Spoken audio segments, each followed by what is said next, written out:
Meiosis. Sexual reproduction in eukaryotes involves a form of cell division known as meiosis. It has several different stages that are carried out to let one diploid germ cell result in 4 haploid gametes. And diploid means that it's going to have multiple copies of the genetic information, where haploid means it's going to have 1 copy. So, in this first part, this would be interphase. And it's kind of before meiosis starts, but it has to do with it because this diploid germ cell contains genetic information from both a maternal and paternal parents. So you've got female and male genetic material in this one diploid germ cell, and it's getting ready to divide to carry out sexual reproduction. So we have replication going on in here because each chromosome is going to double itself so that there's extra genetic material to carry out this process. In the next phase, we have prophase. And the replicated genetic material is going to line up in homologous pairs, which means that each one is the same genetic material. It's an exact copy. And they're going to cross over a little bit at these points here. And where those cross over, they kind of swap a little bit of genetic material. So each one of these pairs is going to take a little bit of the other pair. And that is called crossing over or recombination. So you're just kind of jumbling up the maternal and paternal bits before the division starts to take place. Then we move on to metaphase. And in metaphase, your centrosomes are starting to pull the homologous pairs apart. And then we move on to anaphase. And you can see they actually are getting pulled further apart. They're not crossing over anymore, and they're starting to move to opposite sides of the cell. And these are all prophase 1, metaphase 1, anaphase 1, because this is kind of a 2-step process. Then we keep going, and we've got telophase 1. In telophase 1, there's the cleavage furrow that's preparing for the cells to separate and become 2 distinct separate cells. There is a nucleus being reformed. The microtubules that have been connecting the chromosomes and pulling them apart have receded, and the genetic material is encased in a nucleus again. And then this last part is cytokinesis 1, where the cytoplasm is split, and there is a definite split made between those 2 cells. So now there are 2 diploid daughter cells. So we had our diploid germ cell. The DNA, the genetic material was all replicated, so there was twice as much. We went through this cell division, so now each one of these daughter cells is a diploid daughter cell, and it has twice as much genetic material as it needs to be a haploid gamete. So we're going to go through what is known as meiosis 2, the second step in this process. So we have prophase 2. And in this phase, you'll see we've got the 2 daughter cells, and now they're kind of repeating the same process that happened up top. So there's no replication because that was an interphase, but they are going to start having the centrosomes move down to either side and start moving out to opposite poles of the cell and start pulling the chromosomes that way. In the next phase, we've got metaphase 2.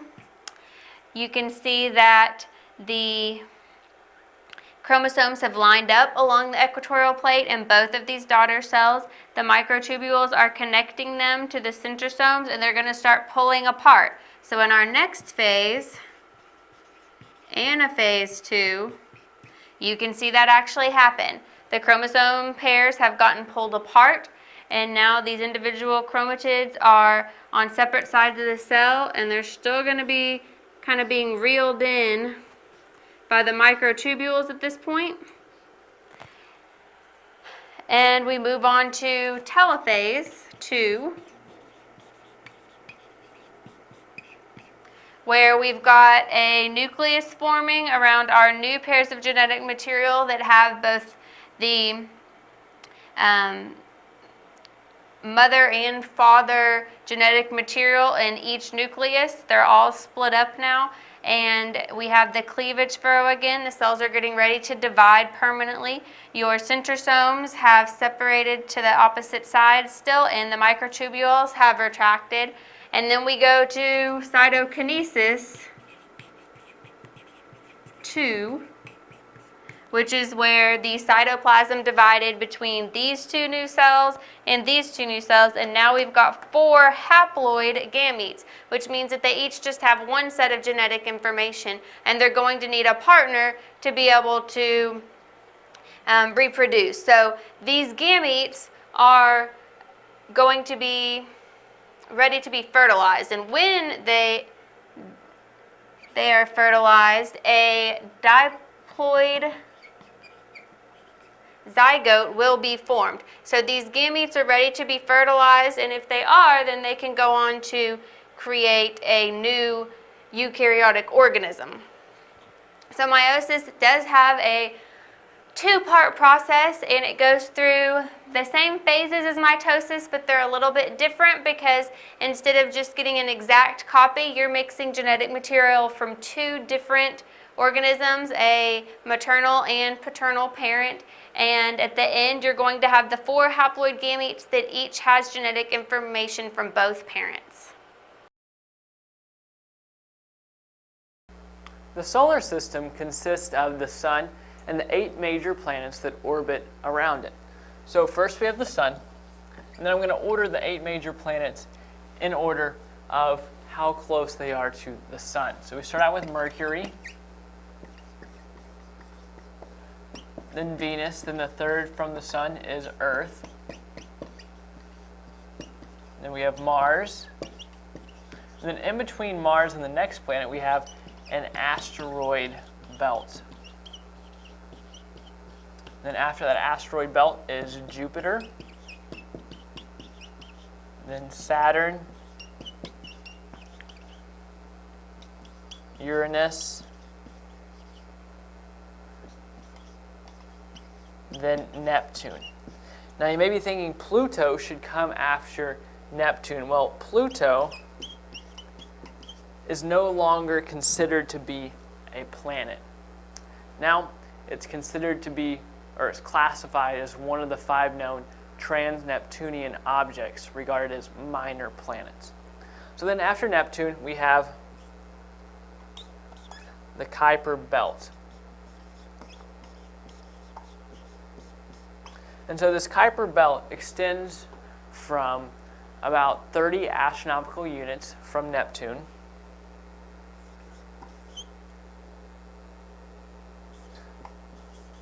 to about 50 astronomical units. So an astronomical unit is the distance from the sun to the earth, and so that's 150 million kilometers. So the Kuiper belt extends from Neptune at 30 astronomical units out to about 50 astronomical units. So that's a total of 1 light year, or 9.5 trillion kilometers from the sun. And so this contains countless numbers of icy bodies of water, methane, and ammonia, some with rocky cores. Now beyond the Kuiper belt lies the hypothesized spherical Oort cloud, thought to be the source of long-period comets. So that's the Oort cloud. And so there's 8 major planets, so I'm going to put a check mark next to those. And again, these are in order from the distance they orbit the sun.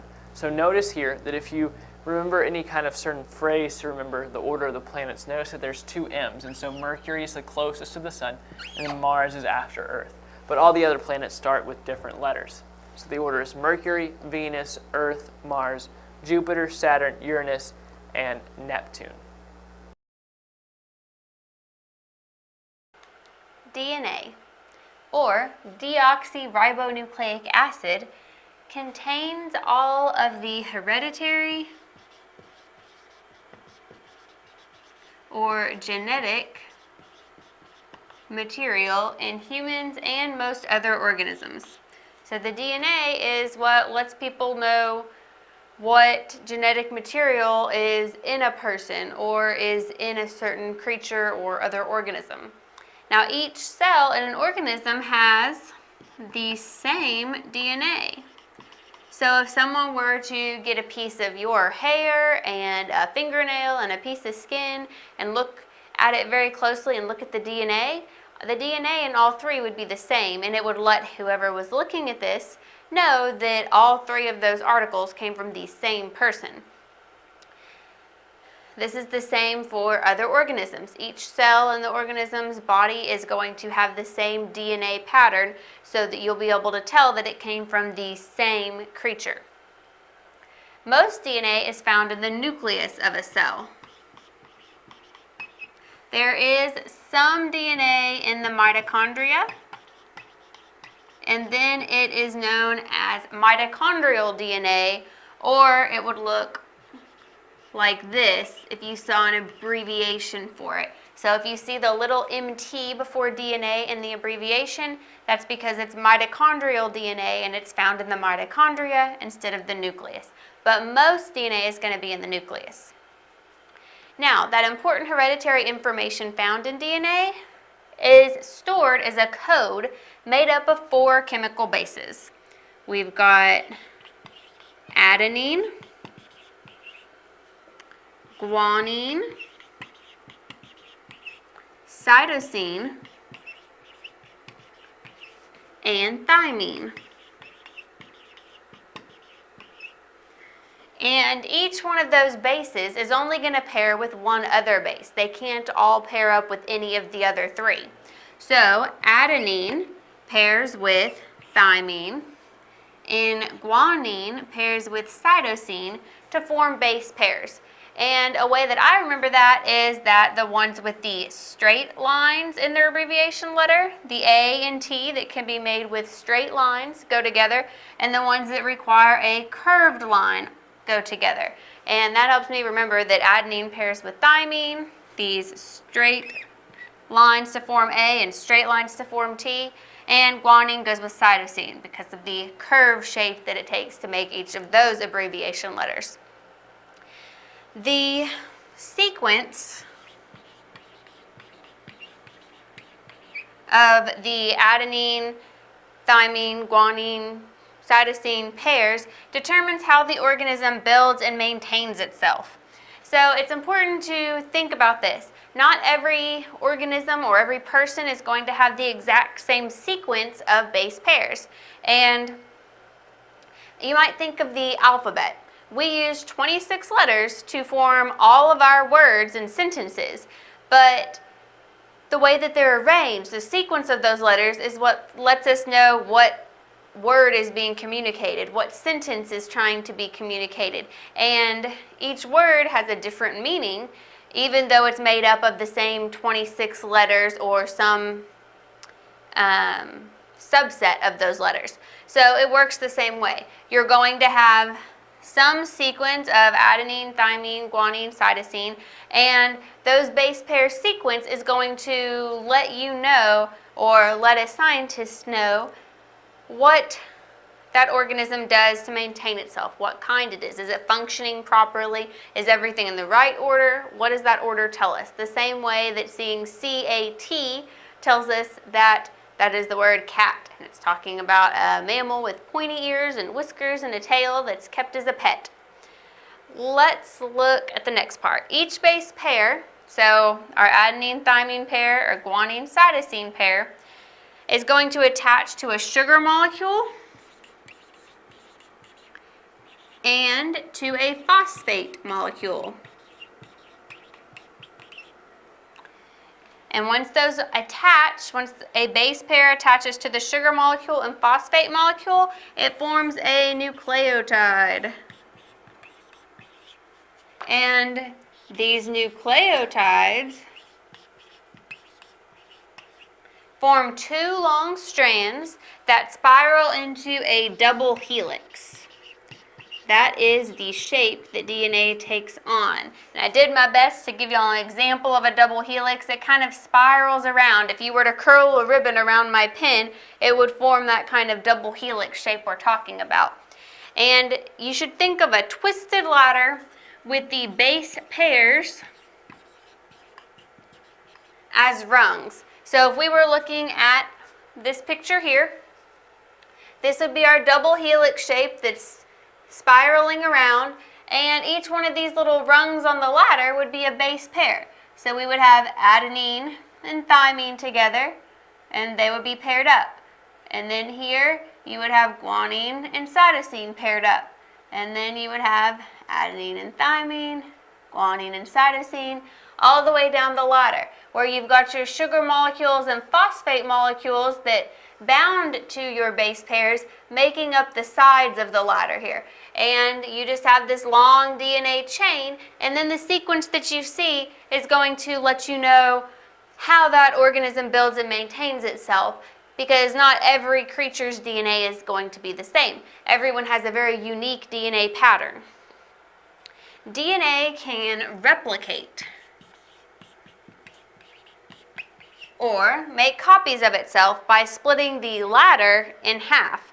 So if we're looking at this and we just decided to go through and cut this ladder in half, we would be separating those base pairs all the way down. So then you have AG, and any other base pairs you've got. So we know we've got adenine, guanine, and because we know what's on one side of the ladder, each strand or half of that ladder serves as a pattern for duplicating bases. Since we know we've got adenine here, we know the thing that has to pair with it is thymine. If we've got guanine, cytosine has to pair with it. Since in DNA, adenine and thymine always pair together and guanine and cytosine pair together, you will know, or the cell will know, okay, I've got this DNA, I've only got half of it, but it's a pattern. If I have adenine, I need to add thymine to the other side. If I've got cytosine, I need to add guanine to the other side. So the cell will know, based on that half, that strand that it gets from DNA, how to make a complete DNA molecule and be able to form that double helix and complete the DNA strand. And each new cell needs an exact copy of DNA from the old cell. Because remember, each cell in an organism has the exact same DNA. So if the DNA is replicating itself, it needs to be giving an exact copy to a new cell so that this can continue, and the organism is going to continue to have the same DNA in it. So you will see a lot about DNA in biology, and it's important to remember that DNA is the hereditary or genetic material. It's usually found in the nucleus. And remember which bases pair with which. Your straight lines in adenine, A, pair with your straight lines in thymine, T, and your curve G for guanine goes with your curve C for cytosine. DNA is the hereditary or genetic material that is usually found in the nucleus, sometimes in the mitochondria.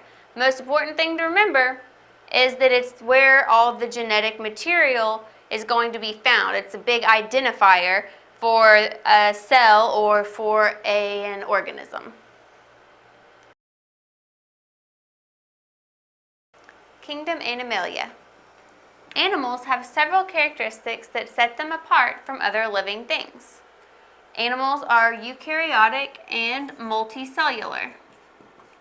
So where other kingdoms can have creatures that are comprised of just one cell, animals are going to have more than one cell. They are also heterotrophic. This means they cannot create their own food and must rely on other sources of nourishment. So they're going to eat other plants or animals. They're not going to be able to create their own food with sunlight like plants can. Animals do not have cell walls, but they may have an exoskeleton, which is like a hard skeleton they secrete onto the outside of their body, or a shell. Now, they don't have to have that. Obviously, we don't have a hard exoskeleton or a shell, but some animals like your crawfish or lobsters would have an exoskeleton, or things like snails have a shell. All animals are motile. This means they can move, even if only during certain stages of life. So some animals may only move a little bit or very slowly, but all animals are motile, even if it's just for a short period of time or during one stage of their life. Nearly all animals undergo some form of sexual reproduction, but some animals are also capable of asexual reproduction. And this is possibly, and a lot of times, through parthenogenesis, which is when a fertilized egg is produced without any mating, budding, or fragmentation. So it is possible, but most of the time the animals are going to undergo sexual reproduction to produce offspring. Animalia is also known as metazoa, as far as a kingdom name goes, and it is divided into the subkingdoms,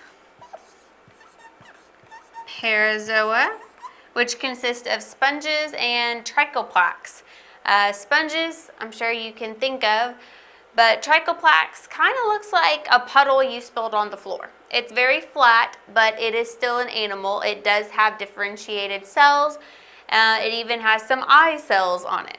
So Parazoa, such as the sponges and trichoplax, have differentiated cells but no distinct tissue or tissues or body symmetry. So they're kind of oddly shaped. Where most animals you would be able to see some symmetry, there is no symmetry as far as Parazoa are concerned. Now, all other animals are put into the subkingdom Eumetazoa. And these have 2 or 3 distinct layers of cells with differentiated tissues and either radial or bilateral symmetry. And what that means is that you can divide them a certain way. If they have radial symmetry, you would be able to divide them any way going in a circle, and the halves would match up. So a jellyfish would be an example of that. If you divided the jellyfish here, if you could divide it across here, if you could divide it across here, going any way in a circle around the top of the jellyfish, down across the top and down through all the tentacles, if you cut it, it would be more of a circular shape, and anywhere you cut it, it would be the same on either side. So it's symmetrical. And it would have radial symmetry because there isn't just one symmetrical line you can cut along. There's not just one line of symmetry, there are several. The same goes with a starfish. You could cut it along a line going this way, a line going this way, a line going this way, a line going this way, or a line going this way. If you go all along that circle, it can have symmetry. It can have all these different lines of symmetry, and what's on the other side of the line of symmetry is going to match what's on the first side of the line of symmetry. Bilateral symmetry, you can only divide the body in half one way. So people have bilateral symmetry. You can divide straight down from the top of your head to between your 2 feet, and the 2 halves should match up pretty well, at least as far as body type and tissues are concerned.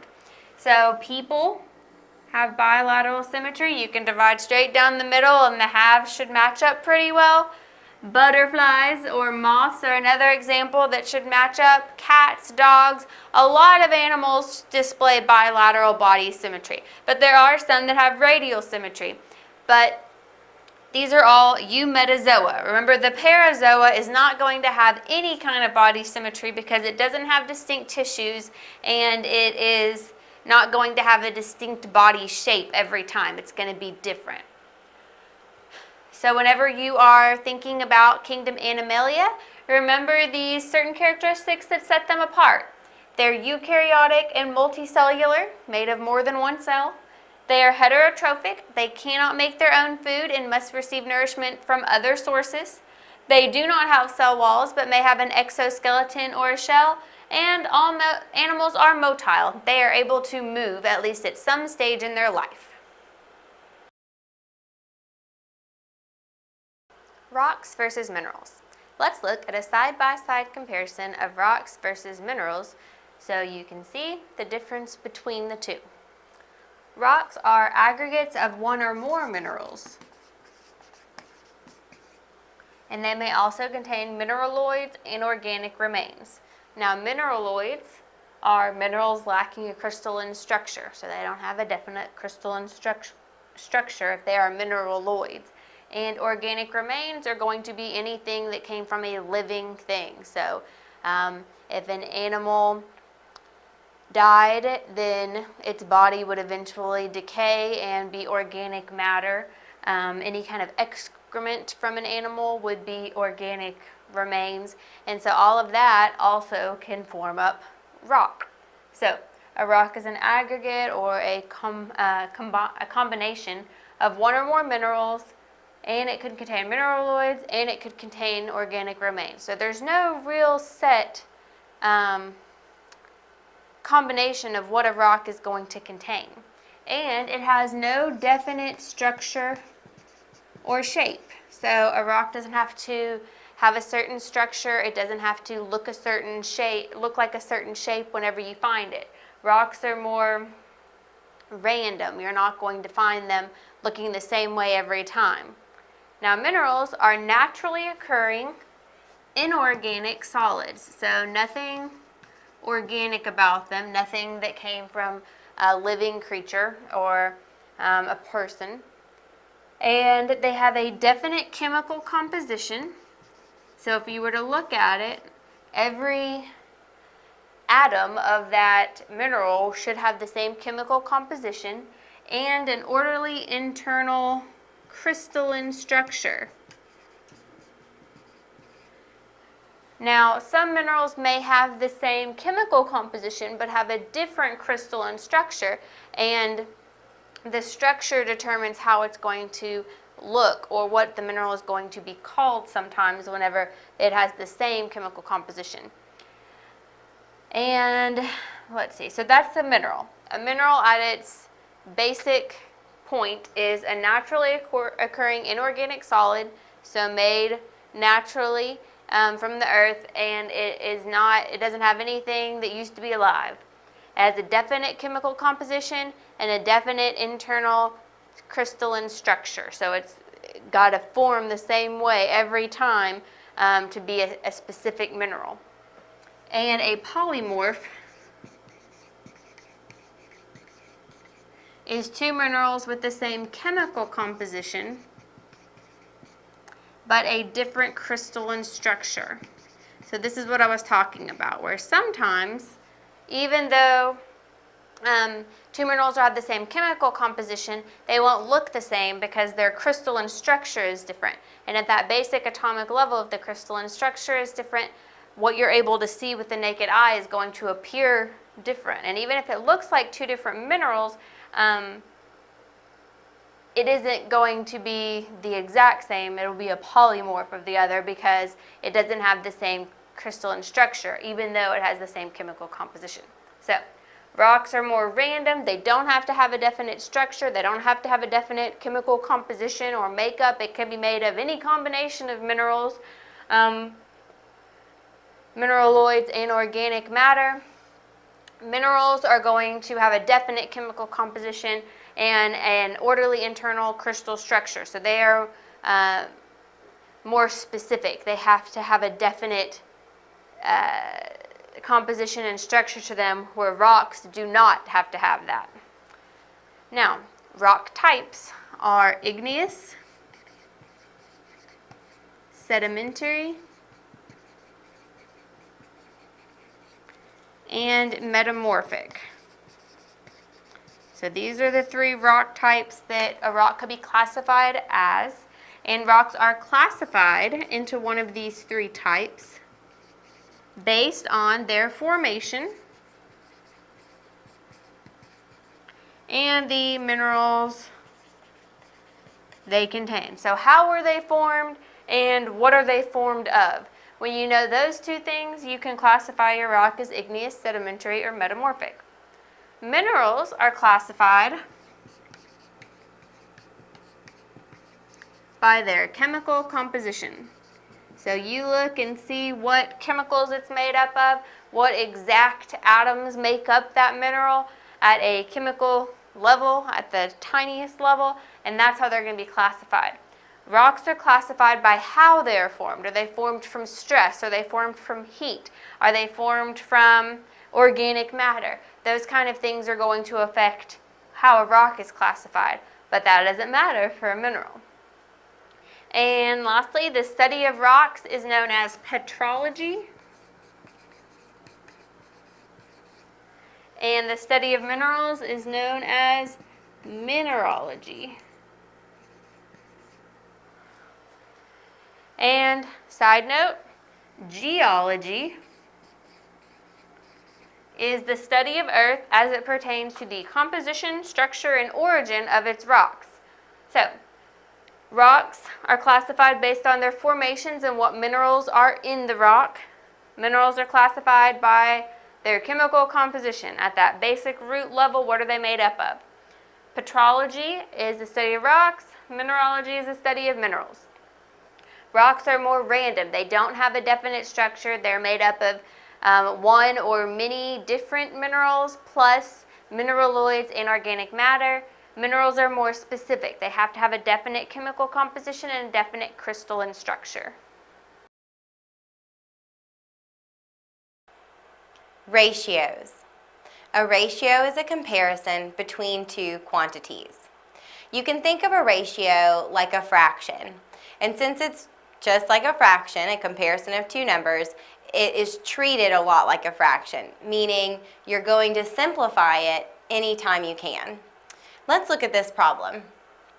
Suppose a sampling of fish from a local pond contains 12 bass, 8 catfish, 38 minnows, and 4 trout. What is the ratio, so the comparison of 2 numbers, of bass to minnows? Now, when they ask you this question, they're telling you exactly how to set your ratio up. Since it says bass to minnows, we read left to right. We also read from top to bottom. Since a ratio is a fraction, then they're telling you what your numerator should be and what your denominator should be.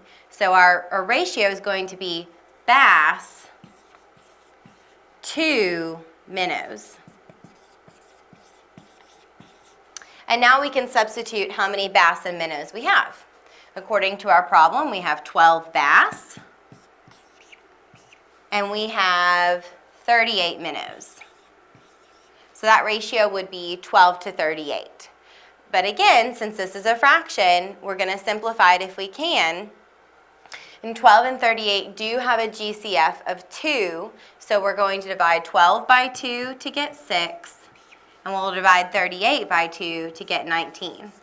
Therefore, our ratio of bass to minnows is 6 to 19. But that's not the only way we can write a ratio. We could also write it as 6 to 19, or as 6 to 19. And these all mean the same thing, and they all give you the same information, that for every 6 bass in the pond, there are 19 minnows in your pond. It is important, though, the order of your numbers. Since the ratio they were asking for was bass to minnows, your bass number should be first, and then your minnows number. So make sure you put it in the right order. That is very important.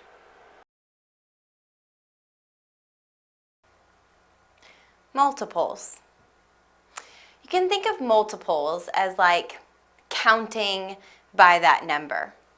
So for instance, the multiples of 2 would be 2, 4, 6, 8, 10, etc. The multiples of 3 would be 3, 6, 9, 12, 15, 18, etc.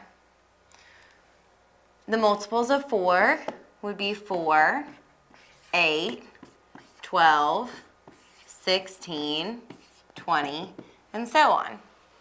Sometimes you're asked to find the LCM of 2 or more numbers. The LCM is the least common multiple. Least meaning the smallest, common meaning the same, and multiple. So if we wanted to find the LCM of, let's say, 2 and 3, the least common multiple of 2 and 3, so the smallest number that 2 and 3 have in common, would be 6. So that's the LCM of 2 and 3. The LCM of, say, 3 and 4, the very smallest number that they have in common would be 12. And you can find the least common multiple of bigger numbers, like, say, the least common multiple of 12 and 15. So 12 would be 12, 24, 36, 48, 60, 72, etc. While 15 would be 15, 30, 45, 60. So if we were finding the LCM of 12 and 15, the smallest number they have in common is 60. So the least common multiple is 60.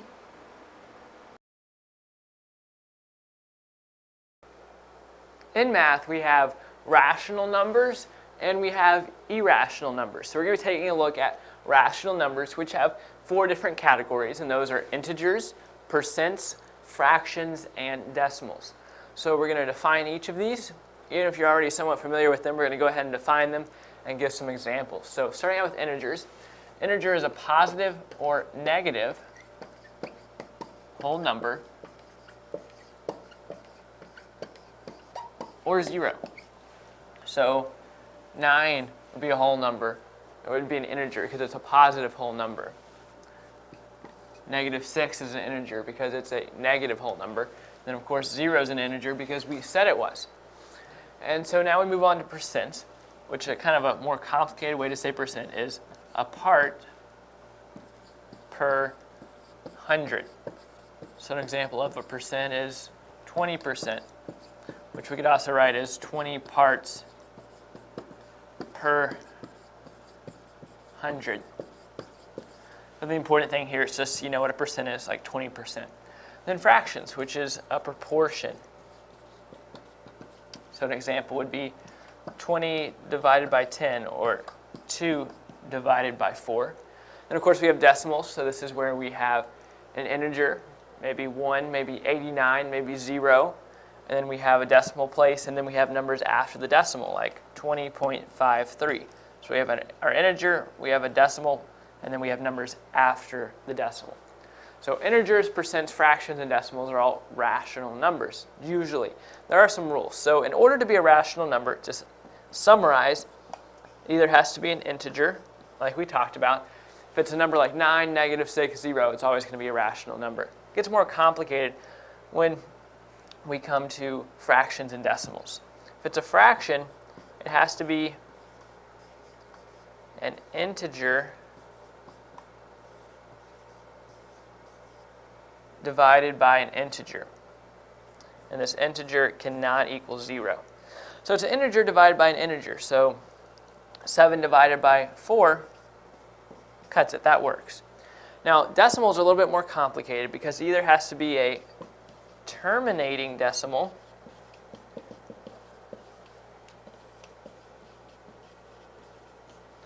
or a repeating decimal.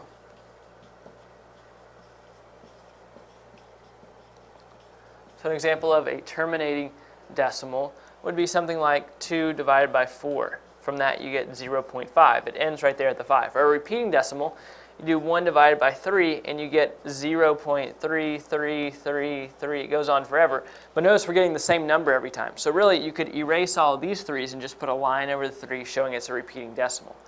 What you don't want is a decimal like pi, where you have 3.14159265359. It just keeps going on and on. So there's no ending to it, so it's not a terminating decimal, and there's no pattern to it, so it's not a repeating decimal. That's what an irrational number is, one that just keeps going like this. These numbers, they have basically a stopping point.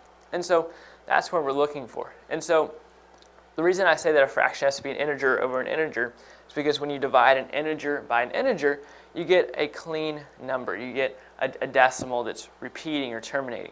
When you start dividing a decimal or a fraction by a number, or a fraction by another fraction, that's when you're going to start getting messy. So really, if you're wondering whether a fraction is a rational number, what you can do is go ahead and divide it out and then look at the decimal and decide whether it's terminating, repeating, or non-ending. And that's how you can determine if it was a rational number. Decimals. Decimals use place value to represent an amount.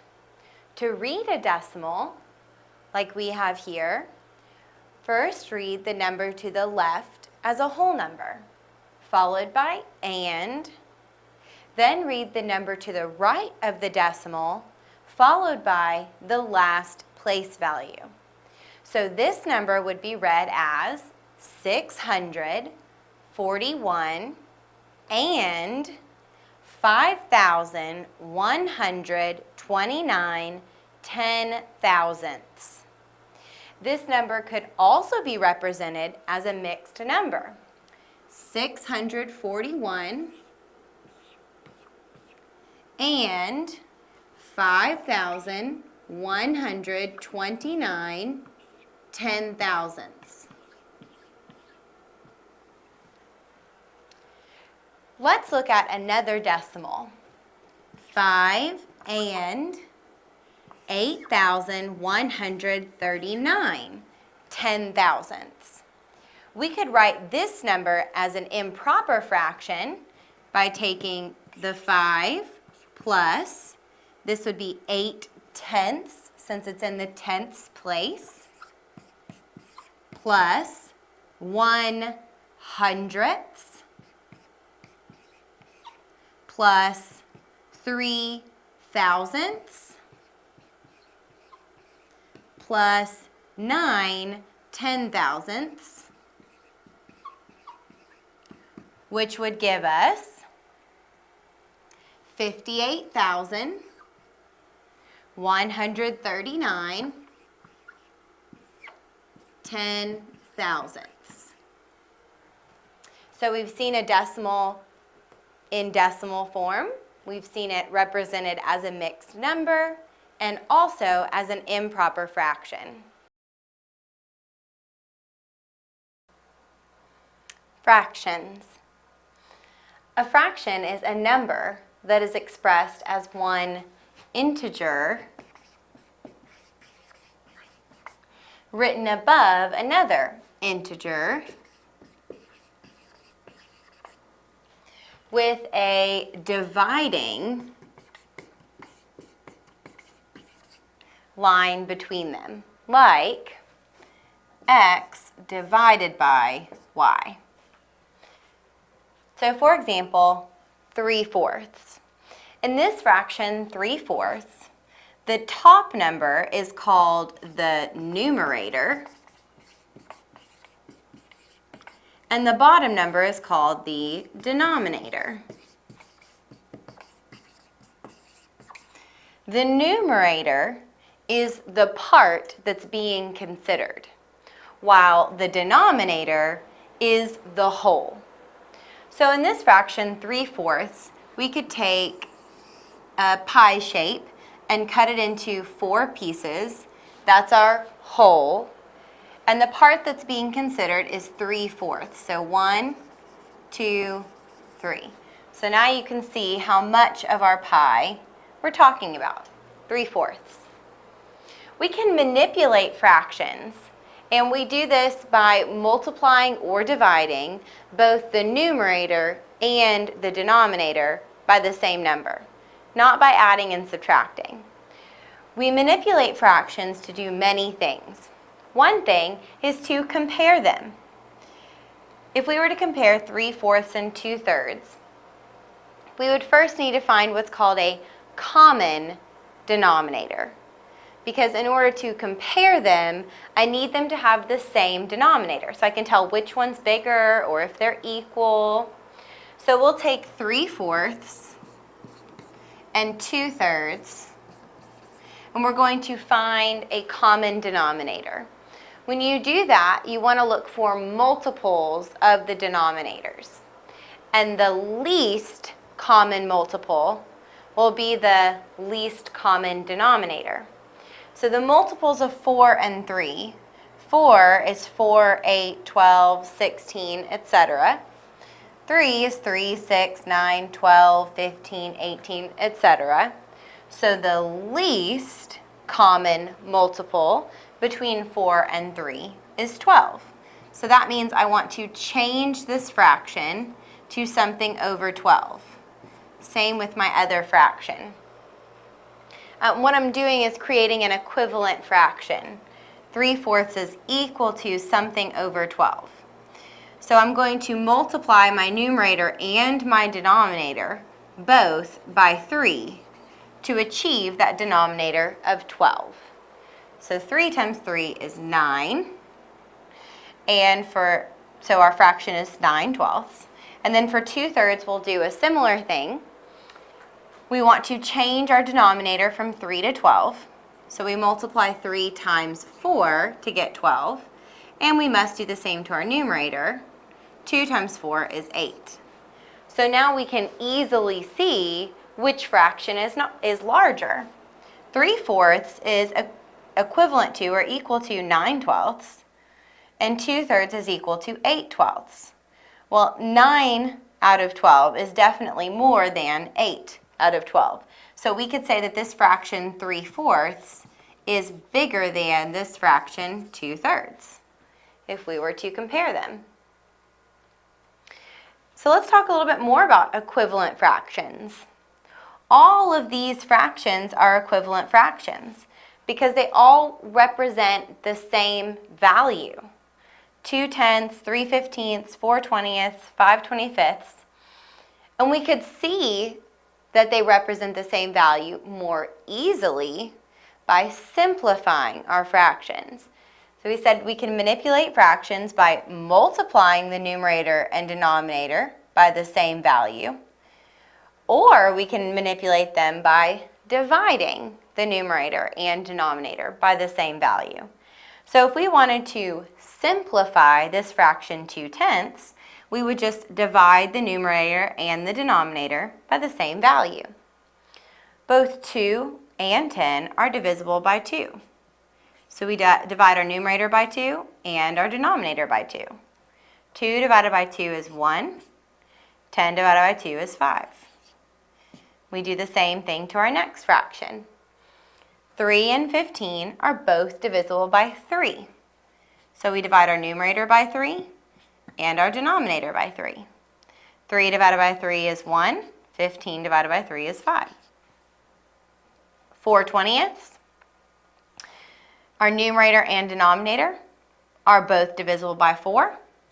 So divide by 4, divide by 4. 4 divided by 4 is 1. And 20 divided by 4 is 5. Finally, 5/25. Numerator and denominator are both divisible by 5. 5 divided by 5 is 1. And 25 divided by 5 is 5. So as you can see, all 4 of these fractions are equal to 1/5. 1/5 is the simplest form of these fractions, and they are all equivalent fractions since they all have the same value, 1/5. Allusion. Allusion is an uncited but recognizable reference to something else. Usually it's going to be a reference to something else in literature. Authors use allusions to make their own text richer. When an author uses an allusion, it gives their own writing the same significance or context that the allusion had. Let's look at some examples. Martin Luther King Jr. started his I Have a Dream speech by saying 50 years ago. This is a clear allusion to President Abraham Lincoln's Gettysburg Address. Lincoln started with fourscore and 7 years ago. So, even though Martin Luther King Jr. wasn't saying the exact same thing, he started out with 50 years ago, which is similar enough that people knew he was alluding to President Lincoln's speech. This reminded people of the significance of the event. And in reminding people of the significance of the Gettysburg Address, it lent significance to the speech that Martin Luther King was making. Let's look at some other examples. Scrooge. If someone is alluded to as Scrooge, or there's a Scrooge reference in writing, it's going to be someone who is not very generous. They're kind of miserly, they don't like to share. And that would be something that you would have seen in A Christmas Carol, where he goes around and sees what his life would be like if he weren't there and realizes to change his ways. But Scrooge was a very miserly man who didn't want to share with people who really needed it. If you see Pinocchio, it's a reference to someone who is lying. If you see a Trojan horse, it means someone who, or something that is a trick. It looks like the real thing, but really there's a trap concealed inside. An Achilles heel is a reference to Achilles from Greek mythology, and his heel was his one weak spot. So your Achilles heel would be your weak spot, where someone could really get to you. A Romeo from Romeo and Juliet. Romeo would be someone who was really good with women, someone who really loved to, take girls out on dates and was really good at, getting girls to go out on dates with them. Turn the other cheek is a biblical reference when Jesus told people that they shouldn't seek revenge, but should instead turn the other cheek if they're slapped once. Turn the other cheek so you can get hit on the other side of your face. And it's just his metaphor for saying, don't seek revenge. That's not the Christian way. Solomon is another biblical reference. He was a very wise king. So if you're referred to as someone who's like Solomon, it means you've got a lot of wisdom.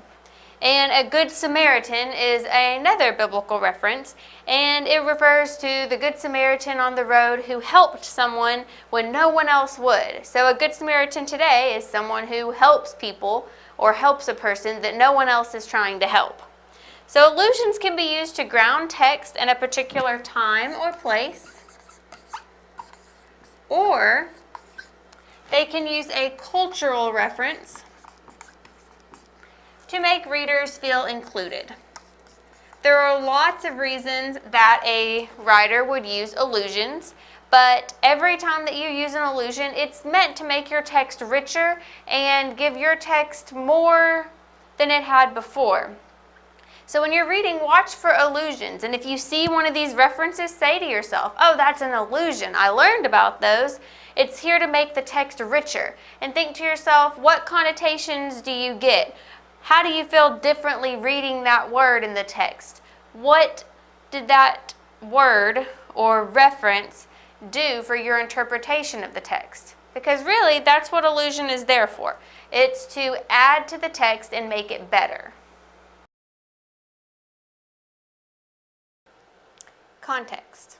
Sometimes when you're reading and you come across a word that you don't know, you can use context clues to make an educated guess as to what the word means.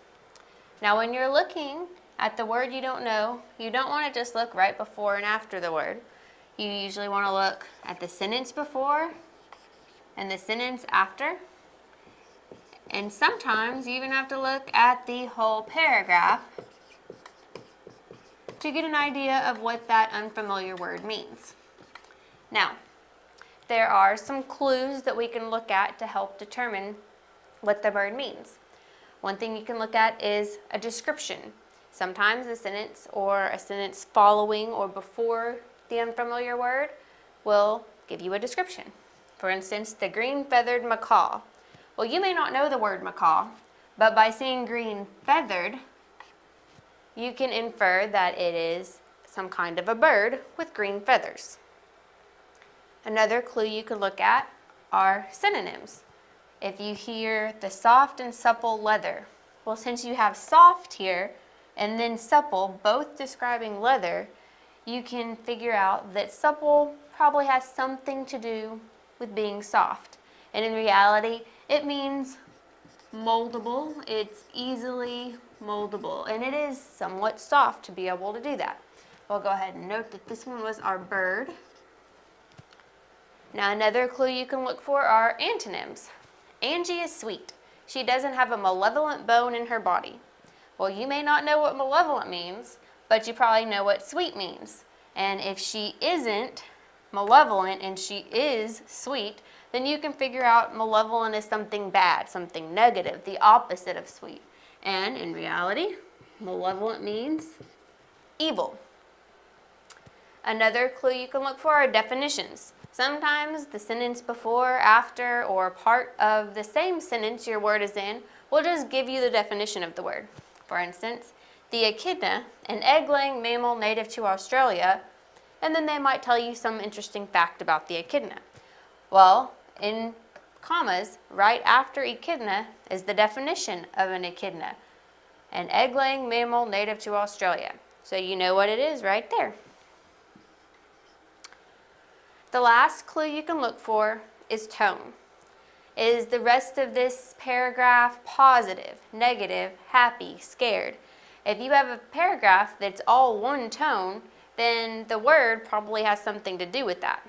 If it's a scary tone, then this may be a word that it has to do with something scary. If it's positive, it may be a happy kind of word. So you can always take that into consideration whenever you are taking your educated guess. So once you've looked at clues and you've tried to figure out, looking before and after the sentence your word is in, looking at the whole paragraph, seeing if you can find a description, a synonym, an antonym, a definition, or figure out the tone surrounding that unfamiliar word, you want to take a guess as to what the word means.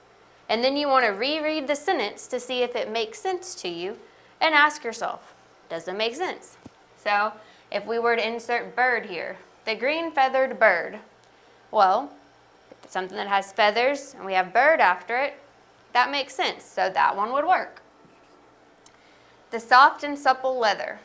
So if we know it means something else soft, maybe moldable, we could say the soft and moldable leather, the soft and flexible leather. Any kind of word like that that you put in that was similar to soft would work. It would make sense in your sentence. Okay, we were thinking evil here, something the opposite of sweet. Angie is sweet. She doesn't have an evil bone in her body. That makes sense. She is sweet. She doesn't have an evil bone. Now, the echidna sentence is a little different. If they plug in a definition for you, then it's a little harder to check. You would just say, an egg-laying mammal native to Australia, and then maybe tell the sentence after that point, because the definition's already there for you. There's not really a synonym for echidna or anything else you could have come up with for what that one meant. And once you've checked to make sure they all make sense, then you have a pretty good idea of what that word means. And you can see how using these context clues of looking for a description, a synonym, an antonym, a definition, or the tone of a paragraph can help you figure out that pesky, unfamiliar word.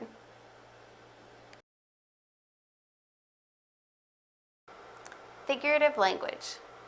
Figurative language is language that goes beyond the literal meaning of a word, and authors will use figurative language to enhance their writing. Some common examples of figurative language are hyperbole, simile, metaphor, and personification. So we'll discuss each of those and I'll give you some examples for each. Hyperbole is exaggeration. People will say something and you aren't meant to take it literally.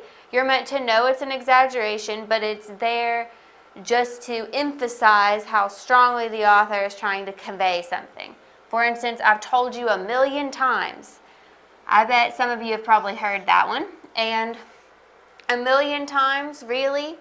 Probably you haven't heard whatever your parent or teacher has said they've told you 1,000,000 times. It's an exaggeration. It's hyperbole. It's meant to emphasize that they've already told you this a lot more times before now. Another example would be, I had a ton of homework. You did not literally go home with 2,000 pounds of homework, but you're telling people I had a lot of homework. It was way more than the normal amount. It was a ton. It was that much homework. So that's what hyperbole is, exaggeration. Next we've got simile, which is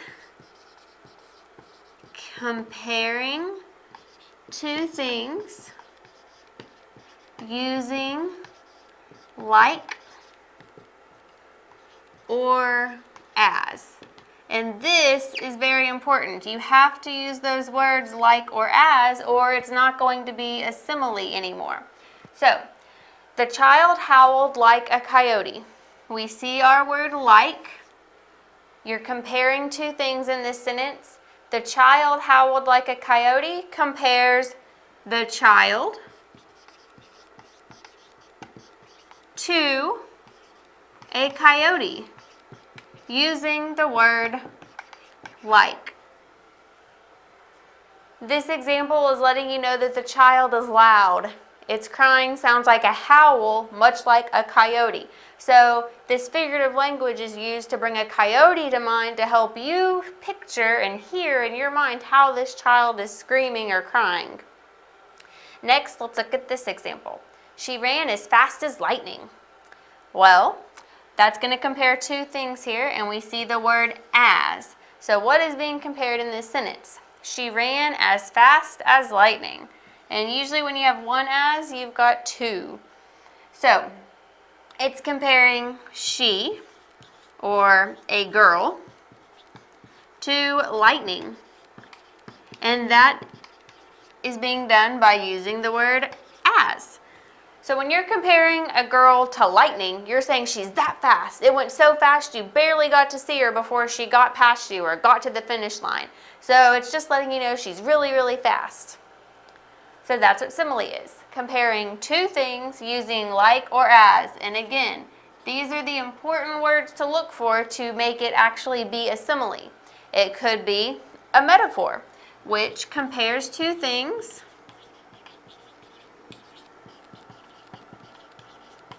without using like or as.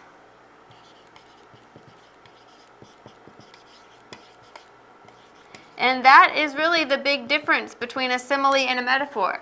A simile uses like or as. A metaphor does not use like or as. So let's look at some metaphor examples. She was lightning running down the track. So this sentence is very similar to this one. They're both comparing she, or a girl, to lightning. They're both saying this girl is really fast, but this one just says she was lightning. She was lightning running down the track. It doesn't say she ran as fast as lightning. It doesn't use like or as, it just says she was lightning. So it's a different way to use the same kind of figurative language. So that's one example of a metaphor. Let's look at this. And this is an excerpt from Edgar Allan Poe's poem, The Raven. And his eyes have all the seeming of a demon's that is dreaming. Now this one's a little trickier because it doesn't just come out and say, this was this, or this is this. Like here it said she was lightning. But it says that his eyes have all the seeming of a demon's that is dreaming. So we're comparing his eyes to a demon's eyes, which is basically comparing him, or a man, to a demon. If his eyes are like a demon's eyes, then this man is being compared to a demon, which is to maybe say that the man is evil. It doesn't mean he's literally a demon. It means he's got some characteristic of a demon. He's maybe an evil person. So in poetry, your figurative language may not always pop out at you if it's a metaphor. A simile is pretty easy to spot because you'll see like or as. But a metaphor might be a little trickier. So just look for what two things are being compared in that sentence or that phrase of a poem. And the last piece of figurative language we're going to discuss is personification, which is when an inanimate object is given human qualities. You are personifying it. You are making it do something a person would do, even though it's not something that can do these things. And remember, inanimate objects are going to be things that are not alive. A chair, a teapot, the wind, water. Those are inanimate objects. So the example here, the water slapped the side of the boat. The water slapped. Can water actually slap like a person would slap? No, but it makes you think of the action of slapping and the sound you might hear with the slap whenever you picture this water slapping the side of the boat. And that's why they're using this particular word and personifying the water.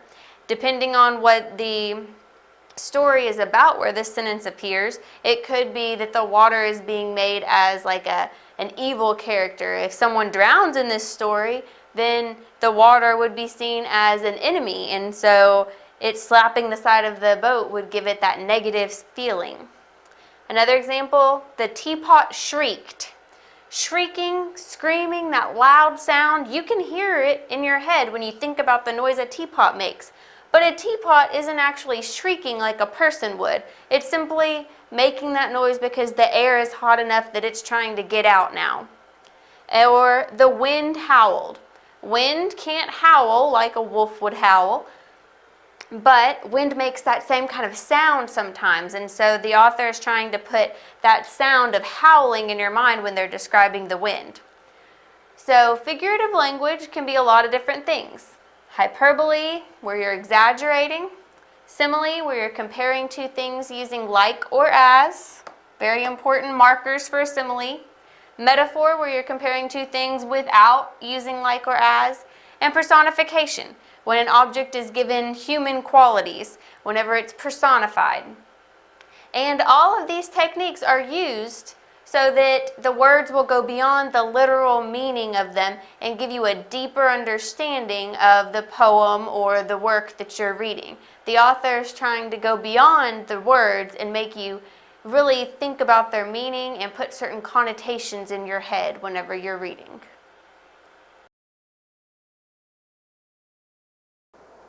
A comma is there for the purpose of breaking the flow of text. So basically we could define the job of commas as to break the flow of text. So commas should come in places in sentences where we would naturally pause if we were speaking that sentence. And so one way to test whether or not a comma is necessary is to pause very deliberately at each comma when reading. Because it's important not to overuse commas because they lose their effect if they're used in places that they should not be. So it's important to know when commas are needed and when they're not needed, both for your own writing and maybe if you're revising someone else's work. So let's practice. Right here we have a sentence that says, as you can see, the car is very old. But we have a comma right here. So if you're just reading this to yourself inside your head, you may have trouble determining whether or not the comma is needed. So try reading it out loud and deliberately stopping at the comma. As you can see, the car is very old. Well, that makes sense because if you were speaking this, you would be explaining to someone and you would say, as you can see, the car is very old. So the comma there is needed. Another example is this sentence right here. Natural disasters, such as tornadoes, hurricanes, and earthquakes, are not very common here. So here we have 3 commas. We actually have 4 commas. And so 2 of these commas are there for the purpose of setting off this phrase, and the other 2 commas are there because we're making a list. So first, let's take a look at the phrase. Natural disasters such as tornadoes, hurricanes, and earthquakes are not very common here. So really, we could omit everything in between these 2 commas and just say natural disasters are not very common here. So that's why we're using commas here, because we could set this off. But if you were speaking this, you would say natural disasters, such as tornadoes, hurricanes, and earthquakes, are not very common here. So both of those commas are needed. Now, when you're reading the list, such as tornadoes, hurricanes, and earthquakes, you don't really need to pause in between each item in the list. But here the commas aren't here as much to break the flow of text. In this case, they're just distinguishing between the different items in the list. So this is kind of an exception of when you wouldn't follow the rules of commas are only there to break the flow of text. But in general, hopefully you can see kind of a better idea of when to use commas. So where the check marks are, those were all the correct places to use commas, and then right there and right there as well. You just want to make sure that you use commas when you need them, and if in doubt, then generally leave the comma. But many times you want to leave out commas when you can, because they slow down your writing, because someone feels like they need to mentally pause. If they're speaking, they need to actually pause when reading that comma. And so make sure your comma usage is appropriate. Theme.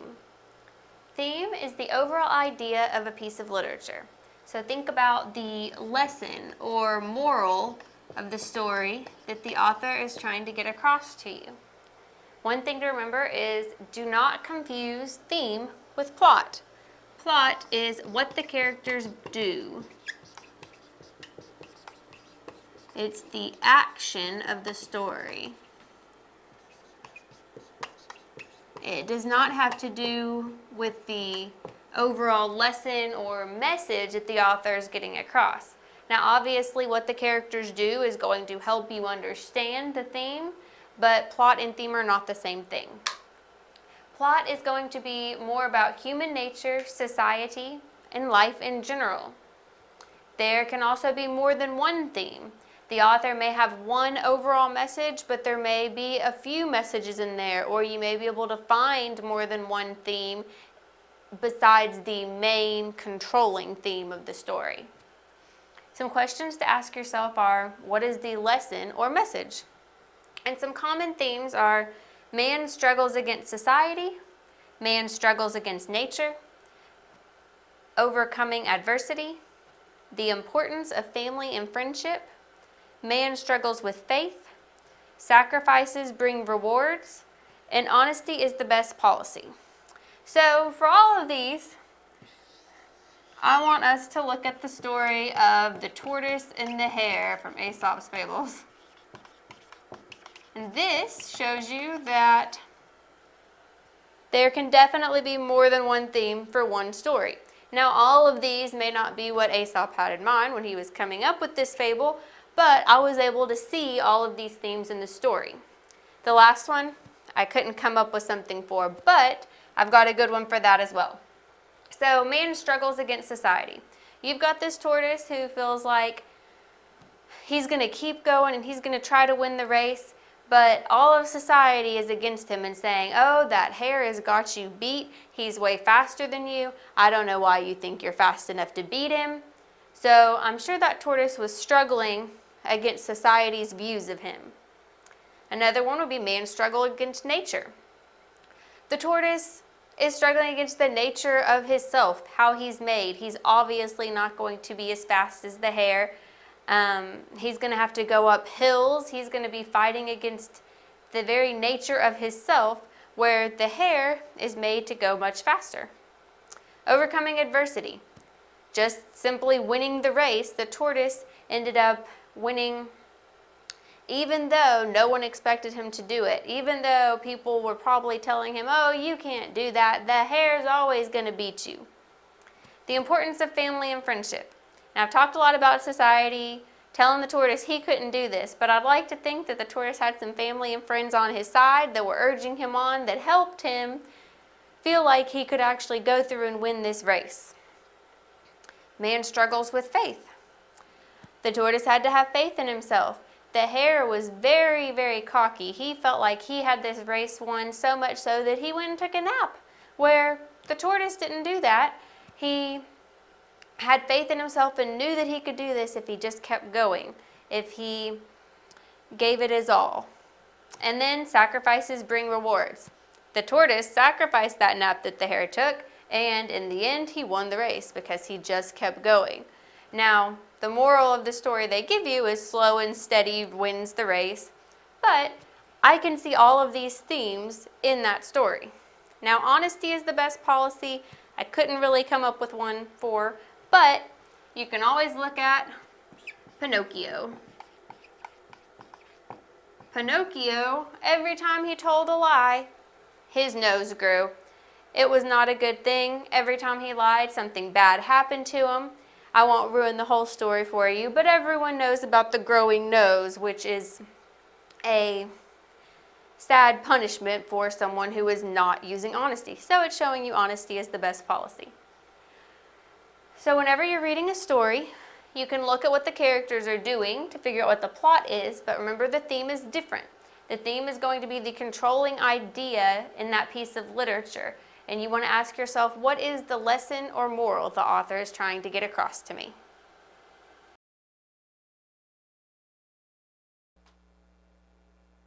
Pronouns replace nouns.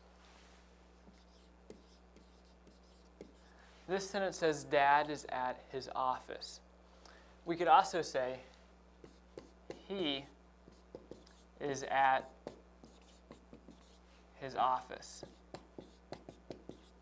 These two sentences have the same meaning because he replaces dad, but they're both talking about the same person. Now, when dealing with pronouns, you have something called an antecedent.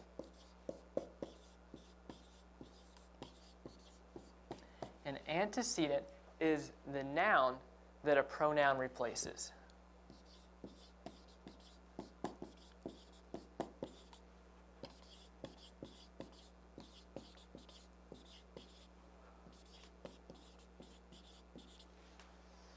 So here, dad is the antecedent because later we have this pronoun he, which replaces dad.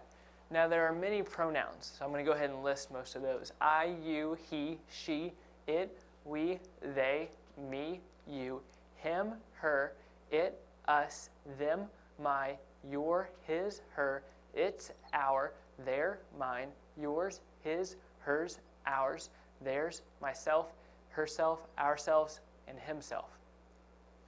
So those are a list of pronouns that you're probably pretty familiar with. So notice here, his is also a pronoun. So dad is the antecedent for both his and he.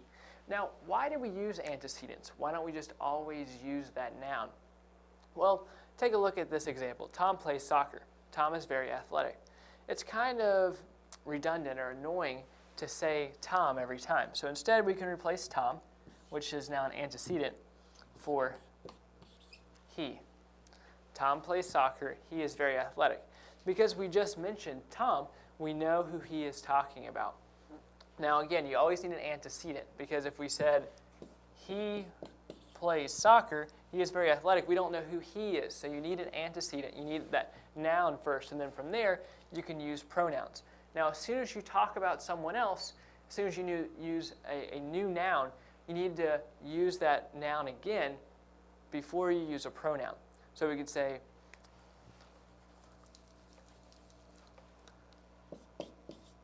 Tom plays soccer.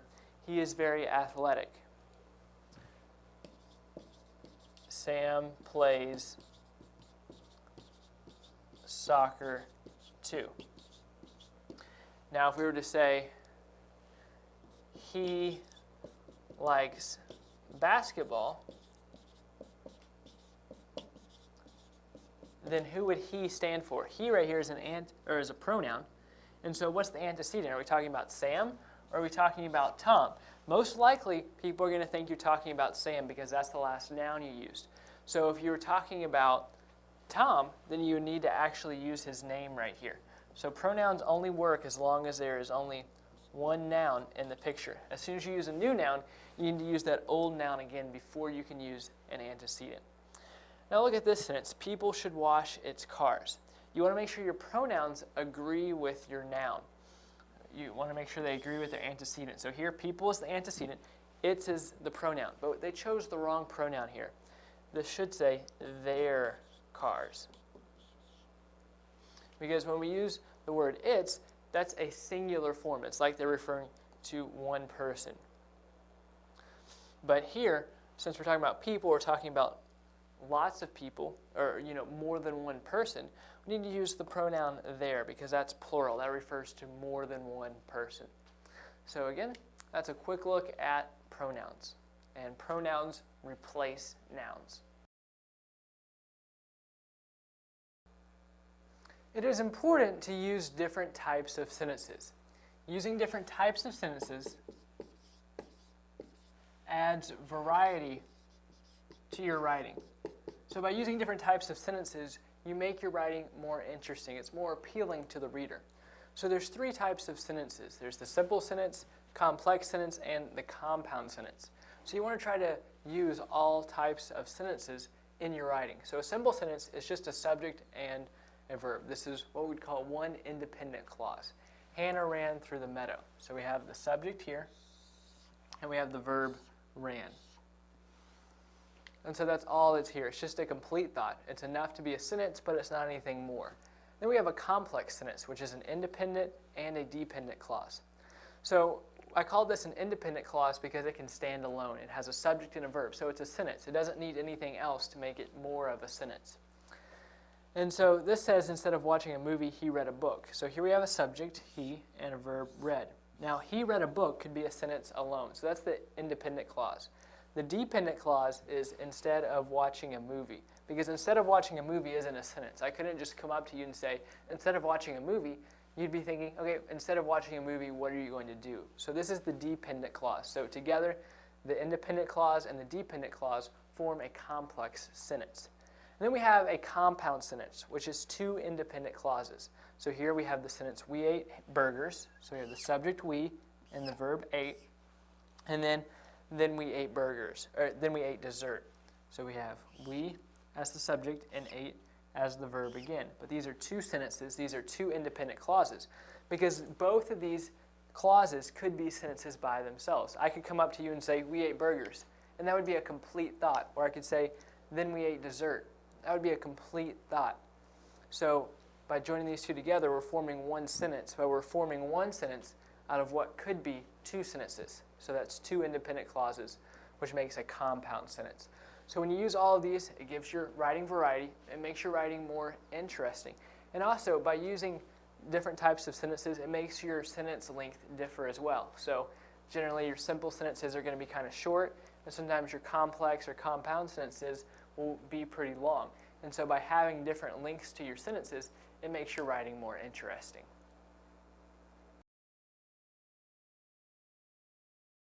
The Egyptians. The Egyptians lived in a concentrated area along the lower parts of the Nile River around 3000 BC. And they were able to predict flooding and control irrigation, which made the Nile River Valley a very fertile area. And since they grew surplus crops, the Egyptians had time to pursue other interests. So the Egyptians lived in the Nile River Valley, the lower part of the land along the lower part of the Nile River, and they could predict when floods would occur, and they also had control of irrigation techniques. So they were able to farm a lot of that land and grow enough crops that they had plenty to spare. They had some to store up for the future, for times of drought or famine, and they had time to do other things. So they were definitely a farming community, but they had lots of other interests because their civilization developed in a very fertile area that made for an easier life than some of the other civilizations that were developing around the same time period. So the Egyptians developed writing. They had that extra time. They developed a system of writing. They farmed minerals from the valley and surrounding desert. So they figured out what minerals they could use from the ground, and they would go and farm them as well, or mine them out, because they had all this extra time. So they farmed the land, but they also farmed the minerals. They developed a vast trading network. So they have all this extra food, they've got these minerals, they can write, they can make jewelry, pottery. They had a lot of art, and their art and architecture were modeled throughout other civilizations in the surrounding areas as the Egyptians developed more and more. So they had a vast trading network. They would trade very far away from where they lived, and people would come from far away to trade with them. They developed a military to defend against attacks. So you can imagine living in this fertile valley. Other civilizations are going to say, hey, that spot looks really great. I want to live there. I want our people to live there. So the Egyptians did have to defend Egypt against attacks because this Nile River Valley was a pretty popular place, and people saw that it was good land and they tried to make it their own. So Egypt had to develop a military. They formulated an effective system of medicine. So they were able to record symptoms and say, oh, this looks similar to when this other person was sick. This is what we gave them and it made it better. This person doesn't look like they're getting better. They may have this much time to live. This person has a wound. If we put this medicine and wrap it up, it will get better. So they had an effective system of medicine. They organized collective construction. In fact, one of the Egyptians' greatest achievements were their pyramids. And the pyramids were not something that just a few people could build. These took lots and lots of time and lots of manpower to build. So the pyramids are something that a lot of people associate with Egypt even today. And back then, remember I said that a lot of other people modeled the Egyptians' art and architecture. One of their architectural things that people wanted to copy were the pyramids. They were very impressive. Even now they're very impressive, but for them to be able to make it back then without all of the modern equipment that we have was very impressive. So pyramids were originally built as burial sites for pharaohs who were the leaders in Egypt, and they were believed to continue ruling in the afterlife.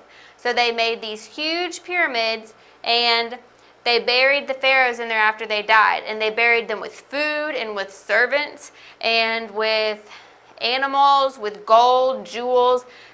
They wanted them to be entertained and fed and have plenty to drink and have plenty of people to wait on them in the afterlife as well. And so they buried all of this with them, thinking it would all go with the pharaoh to the next life. Peasants worked on the pyramids in exchange for food and shelter. So for people who maybe didn't have their own area of land, people who wanted these pyramids built would say, okay, you come build on the pyramid, we'll feed you and make sure you've got a place to live. The shape of the pyramids is meant to symbolize the slanting rays of the sun, and if you think about the way that the pyramids slant down, and the sloping sides were also thought to help the souls of the pharaohs climb to the sky to join the other gods. So slanting rays down from the sun, but also it slants up toward the sun from the ground, and so the pharaoh's soul was supposed to be assisted by those sloping sides. It could make its way up toward the sky to join the other gods. And just to give you an example of how much time and how much labor a pyramid might take, the largest pyramid from this time took around 20 years and around 100,000 laborers to complete. So if a pharaoh came into power, he better start getting his pyramid built really quickly, because by the time that it was done, it would be about the time he was going to be needing it. So the Egyptians were a very accomplished people. They were very ahead of their time, both in architecture and art, and they lived in the fertile Nile River Valley around 3000 BC. Ancient Greece. Ancient Greece was dominated by two city-states. Athens was a coastal city made wealthy by overseas trade. Since they were on the coast, they were able to trade far and wide, and that's what produced the wealth for Athens. They had a democratic form of government. So they treated each person as if they were important. There weren't classes. Each person was a part of this democracy. They are known as leaders in philosophy and the arts. In fact, Socrates engaged in dialogues in the street. His student Plato recorded his philosophies, and Plato's student Aristotle developed a strict form of reasoning that forms the basis of Western philosophy even today. And Socrates, Plato, Aristotle, these are all names that I'm sure you've heard before. Athens is also famous for its architecture. Namely, the Parthenon. This is something that is still standing today, even if it isn't in as great of a shape as it was back then. And it's just an example of the advanced architecture that Athens was able to develop. Now, this is one of the two city-states. Athens is one of the two city-states that was important in Greece, that dominated Greece, one of the two main city-states. The other one was Sparta. Sparta was a city devoted to agriculture and the military. Located away from the coast and therefore somewhat isolated. So Sparta wasn't as concerned with trade. They didn't live near the coast. They were concerned with agriculture, and they developed a strong military. They didn't try to interact with their neighbors very much. They didn't use open sea to travel anywhere very often. They weren't as big on trade. They were bigger on staying where they were, focusing on agriculture, focusing on military. So they were able to defend themselves and conquer other areas if necessary. Sparta was governed by a strict class system in which people worked the land of other people. So there were higher classes and lower classes, and the lower class people basically worked as serfs. So they worked the land or the fields of the higher class people in exchange for having a place to live and food to eat. But they didn't own any of the land themselves and weren't able to decide what to do with it. Military training was mandatory, with children leaving their homes and families at a very young age to go off and train. Sparta stressed the good of the group over the individual. So they didn't value one person as much as they valued the good or the success of their group, of their culture as a whole, while Athens celebrated the achievements of the individual. And you'll remember Athens was a democracy.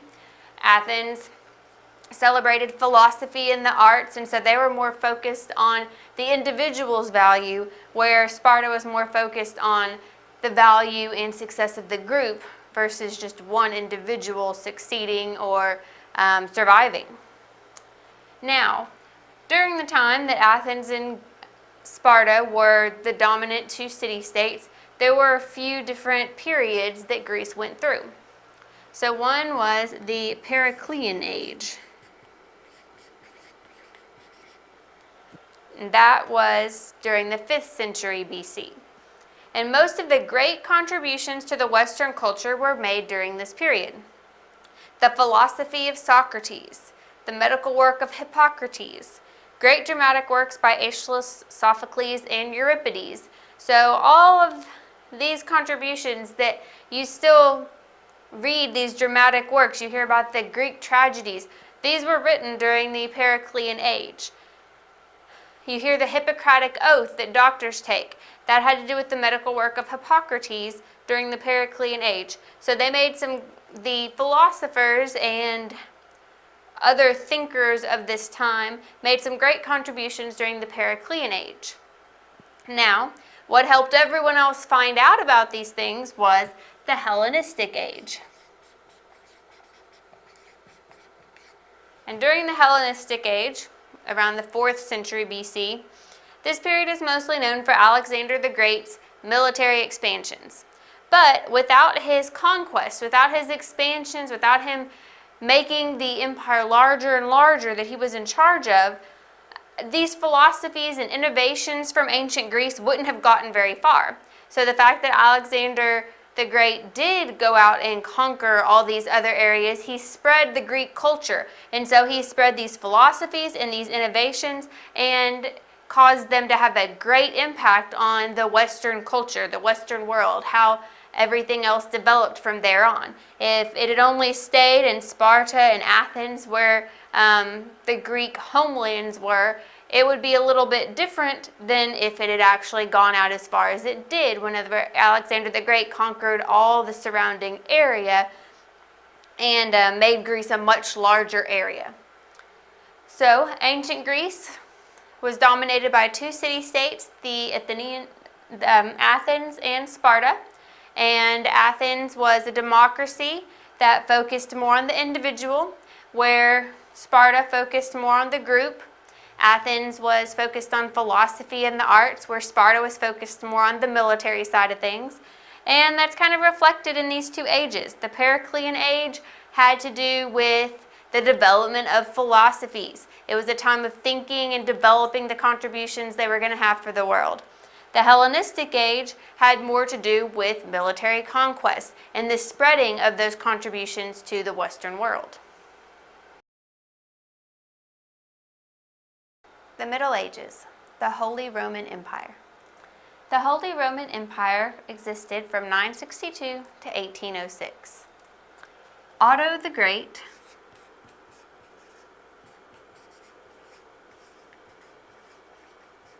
reunited most of the lands of Charlemagne's empire.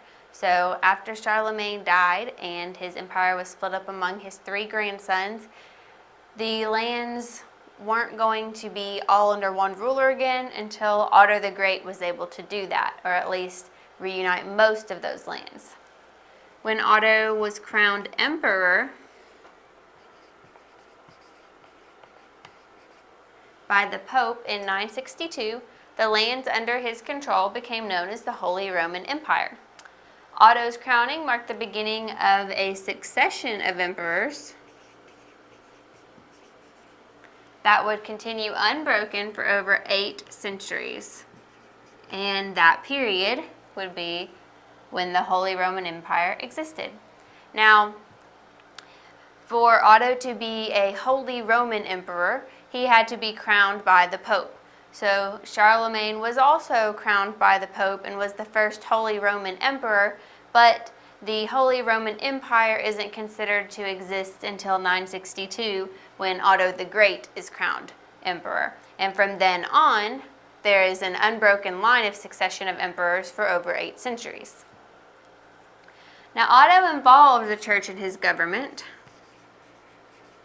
The church helped put him in power. The church crowned him emperor. And so, in turn, he was involving the church in his government.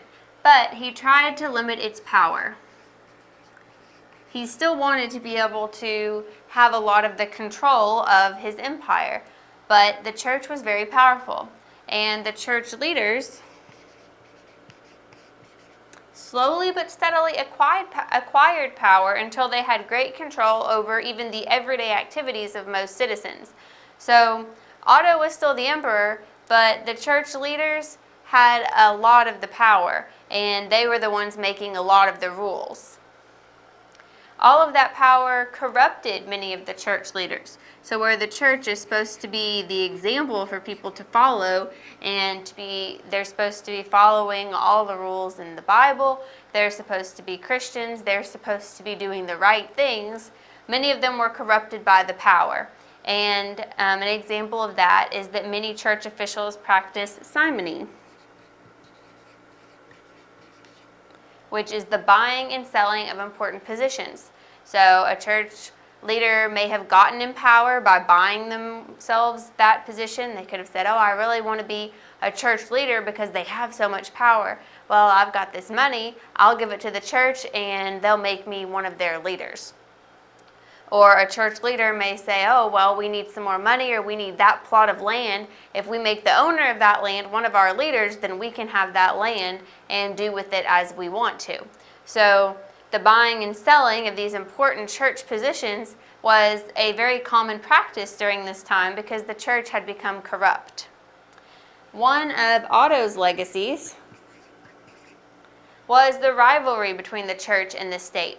So this is going to continue throughout the whole of the Holy Roman Empire, where the church is corrupt, the church has a lot of power, and whoever the emperor is going to be fighting to keep his government in control, or at least to have a good portion of the control, which was not easy to do since the church had already become so powerful. And the Holy Roman Empire was going to consist of emperors that had been crowned by the church. So there was always going to be this relationship between the emperor and the church. Christopher Columbus. Christopher Columbus was an explorer from Genoa, Italy. As an adult, Columbus worked as a trader, traveling mostly by sea. So Columbus had a lot of experience at sea. He was an experienced sailor. He had done this for many years of his life. Then he came up with an idea. After many years of presenting his idea, Columbus finally received financial backing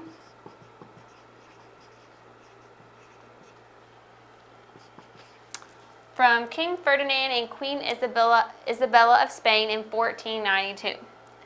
And this was his idea. He wanted to find a new trade route to Asia, which lay to the east. So Asia lay to the east of them, but he wanted to get there by sailing west. He thought if he started here and went far enough this way, he'd circle back around and hit here. And he would have been right, except that America was in the way. You had two continents, North and South America, that were not going to go away. So his plan didn't work out quite like he thought it was going to. Now, he tried for several years to get people to accept this plan, but since they had just come up with the route to go south of the tip of Africa to get to Asia, people weren't as interested in it.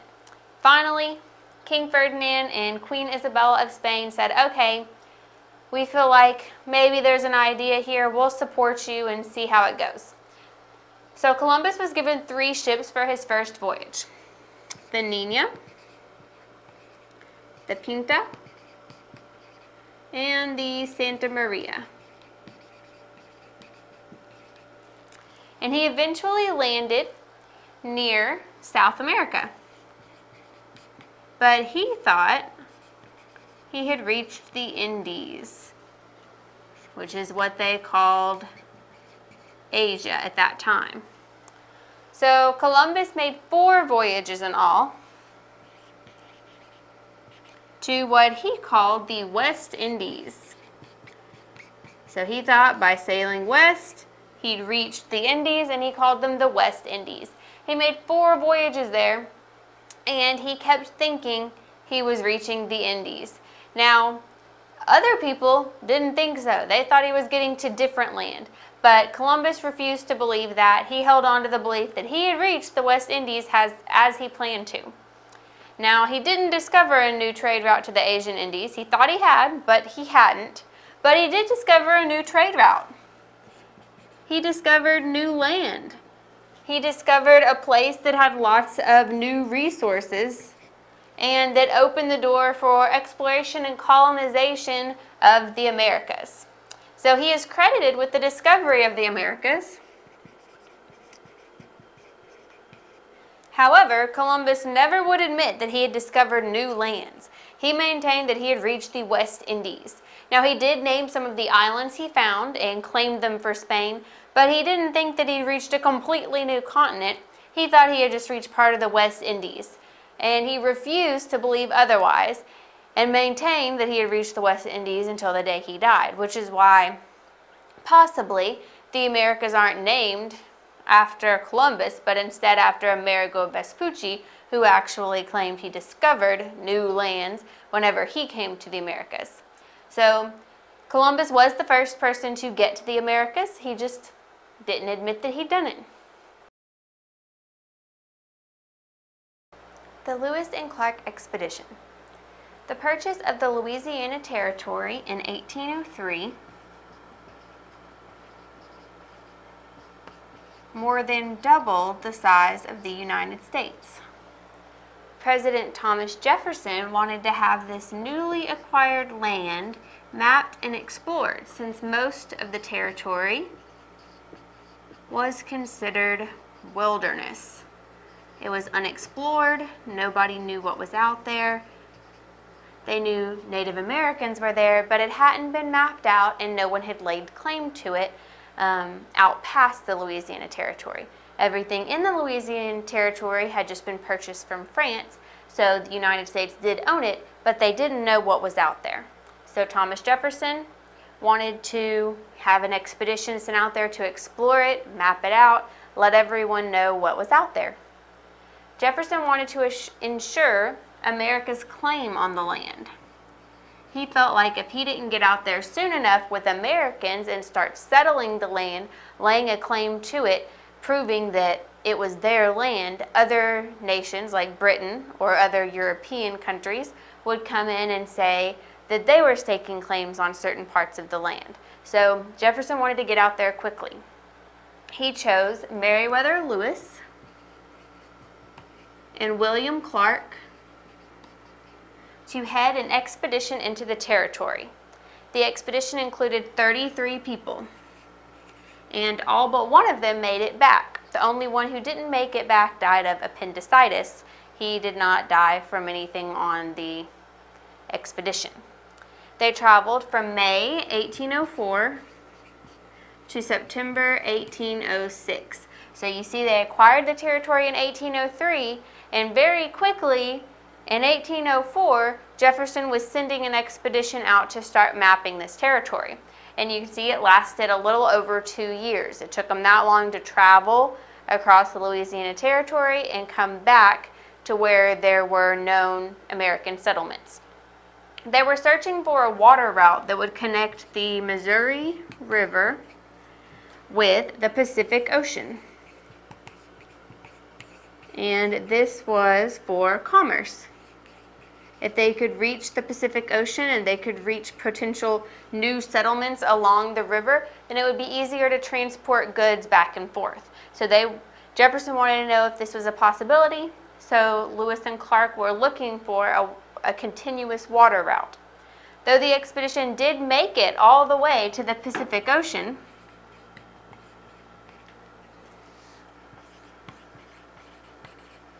they did not discover a continuous water route. So they could go a lot of the way on rivers, but there were the Rocky Mountains in the way and some other areas that cut off one water source from the next. So they weren't able to travel continually by water, but they did travel all the way from known American settlements up the Missouri River and some other rivers, and then across land until they reached the Pacific Ocean. And they'd gone further with mapping than any other Americans had gone. The expedition did draw a variety of maps. They recorded their encounters in detailed journals.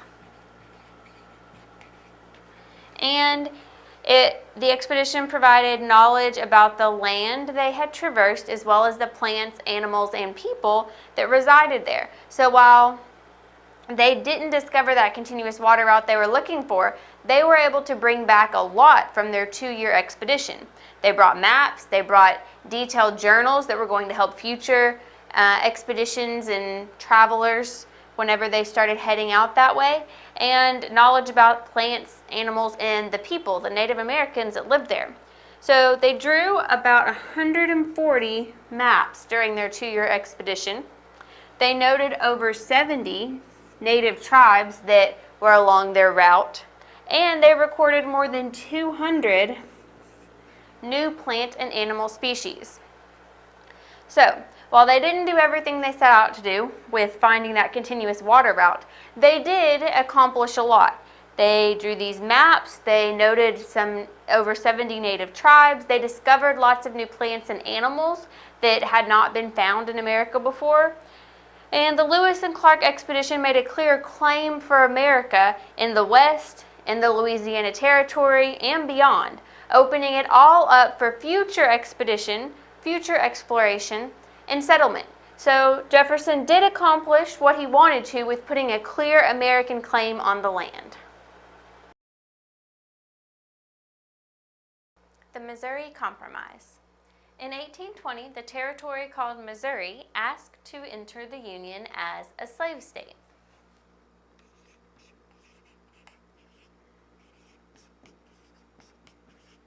This would have made the number of slave states 12 compared to 11 free states. So at this time in the United States, a state was considered either a free state or a slave state. If the state allowed slavery, it was a slave state. If the state did not allow slavery, then it was a free state. So most of your free states were going to be up north, and most of your slave states were going to be down in the south because slavery was more prevalent in the south. Now, in 1820, there were 11 free states and 11 slave states, so there were an even number for each side of this issue. So if Missouri had entered as another slave state, this would have given the slave states the upper hand when it came to voting for different things in Congress. There would be more people in favor of slavery than there were in favor of not having slavery, in favor of being a free state. So, rather than allow this to happen, James Talmadge proposed abolishing slavery in Missouri. So he said, okay, how about we just make Missouri a free state? If we make Missouri abolish slavery, Missouri enters as a free state, how about that? Well, that wouldn't have been a great solution for everyone because then there would have been 12 free states and only 11 slave states, so someone's still getting slighted there. So Henry Clay then offered another solution known as the Missouri Compromise. According to this proposal, Missouri would enter the Union as a slave state, but Maine would separate from Massachusetts and become a free state. So Massachusetts was already a free state. Maine at this time was part of Massachusetts. So in Henry Clay's compromise, Maine separated and became its own state, and it would enter as a free state. Missouri would enter as a slave state as it wanted, and that would change the number of both free states and slave states to 12. You'd have one of each being added, and so that was the compromise. It kept the number even. Each group would have the same number of states on the issue of slavery. But Missouri could still enter as a slave state as it had wanted to. Furthermore, everything south of Missouri would be slave territory, and everything above would be free. So the Missouri Compromise also lined out something for the future. In the future, anything south of Missouri would be considered slave territory, so if a state was to enter the Union from that area, it would be considered a slave state, and anything above Missouri would be free. So any states entering from above Missouri, any new states entering the Union would be free states. And this pretty much set a precedent as states were added that there would generally be one slave state added for one free state. They wouldn't allow just one or the other to join because then that would upset the balance in Congress. So they wanted to keep things even, and the Missouri Compromise kind of set the stage for that. Now this compromise was satisfactory to pretty much everybody for several reasons, even though the proposed free lands were larger than slave lands. So you might think some would have a problem with this, especially because the proposed free lands north of Missouri were larger than the slave lands south of Missouri. But people had their reasons for being okay with this compromise. This was because most agreed that slavery could not be successful in colder climates. So if you move up north it gets colder. And people thought, you know what, slavery's not going to be that successful up north anyway, so it's okay if everything north of Missouri is going to be a free state, because slavery wouldn't work there very well anyway. Most of the slaves are working on large plantations. Large plantations aren't going to be able to grow for as many months out of the year further north where it's colder. So this wasn't really something that was going to work as well up north, so they were fine with that area being free. Additionally, many thought that Texas would soon be a part of the United States. Texas was a very large area of land, and it would mostly be south of Missouri. So people thought, okay, Texas will join the Union soon, and then we'll have all that land in an additional state or multiple states that will be considered slave states, more slave territory. So everyone was okay with this because slavery wasn't going to work as well up north anyway, and the South thought, okay, we'll be getting more land soon anyway, so it doesn't matter if right now the free lands are larger than the slave lands. So the Missouri Compromise was a solution that Henry Clay came up with in response to Missouri's request to join the Union as a slave state, which would have offset the balance and made the United States have 12 slave states to 11 free states. The compromise included Missouri getting to enter as a slave state at the same time that Maine separated from Massachusetts and became a free state. And it also clarified for the future that anything south of Missouri would be slave territory and anything north of Missouri would be free territory. Emancipation Proclamation. The Emancipation Proclamation was an executive order issued by President Abraham Lincoln on January 1st, 1863. And this was not something done by Congress. This was done solely by President Lincoln as Commander-in-Chief of the Armed Forces. So it did have a certain weight whenever he proclaimed all of this, but it wasn't, only Congress could declare war, and so it wasn't actually Congress saying it, it was just an executive order from President Lincoln. Now, the Emancipation Proclamation freed all slaves in Confederate states that had not ceased rebellion by the beginning of the year. So, Lincoln had issued a pre-proclamation. He had said, I will be issuing a proclamation on the first of the year. If by the time that January 1st rolls around, you haven't stopped rebelling, you haven't come back and joined the Union, then you will be subject to this proclamation. And he told all of the states that in September. So they had a few months to decide this, but the Confederate states that hadn't ceased rebellion were supposed to be under the jurisdiction of the Emancipation Proclamation. So what it said was that all the slaves in those Confederate states were free now. It effectively freed them. The proclamation stated that suitable ex-slaves, also known as freedmen, could join the paid service of the United States Armed Forces. So they had to be suitable. They pretty much only took men, and they were going to want healthy, younger men that could actually do some fighting. So suitable ex-slaves could join. They could be paid to be part of the Union Army. Lincoln ordered the Union Army to recognize and maintain the freedom of all freedmen who joined. So even though it's the Union Army, there were still going to be some people who didn't think that these people that had just been slaves a couple months before should be fighting with them. So he ordered the army to make sure that their freedom was recognized and maintained because he was serious about this. And because Lincoln was freeing them and giving them the option to fight and be paid to do so, several of the freedmen did join the armed services. Almost 200,000 black men fought in the Union Army, and approximately 10,000 served in the Navy. So this added a lot to the number of soldiers and the size of the army that Lincoln commanded. So they really helped in the war effort.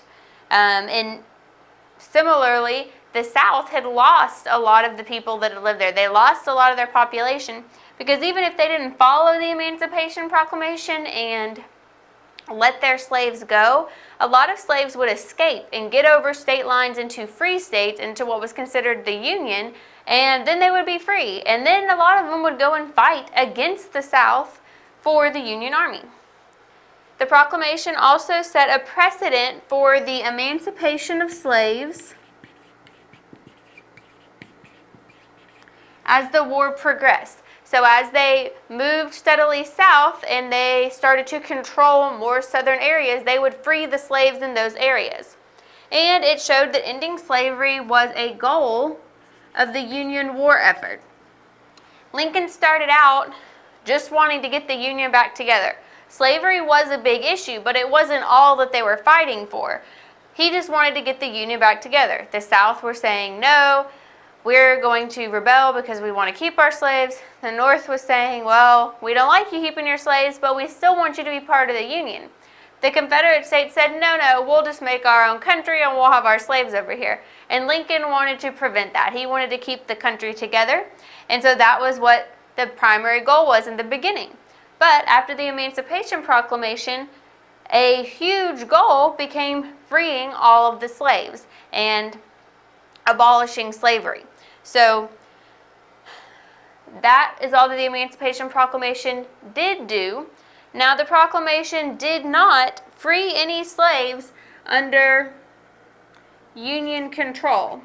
So if there were some Confederate states that did go back under Union control by their deadline of January 1st. And the slaves in those states were not freed. They were still allowed to be kept as slaves until the end of the war. And so the Emancipation Proclamation did not actually abolish slavery. It didn't get rid of slavery altogether. It only got rid of slavery in the Confederate states that were rebelling against the Union. There was that goal of emancipating slaves as they moved south and, in the end, abolishing slavery, but the Emancipation Proclamation did not do that. It only abolished slavery and freed the slaves in the Confederate states that were not under Union control. And the proclamation did not make ex-slaves citizens. So yes, they were free, but they were not U.S. citizens yet. The Emancipation Proclamation did a lot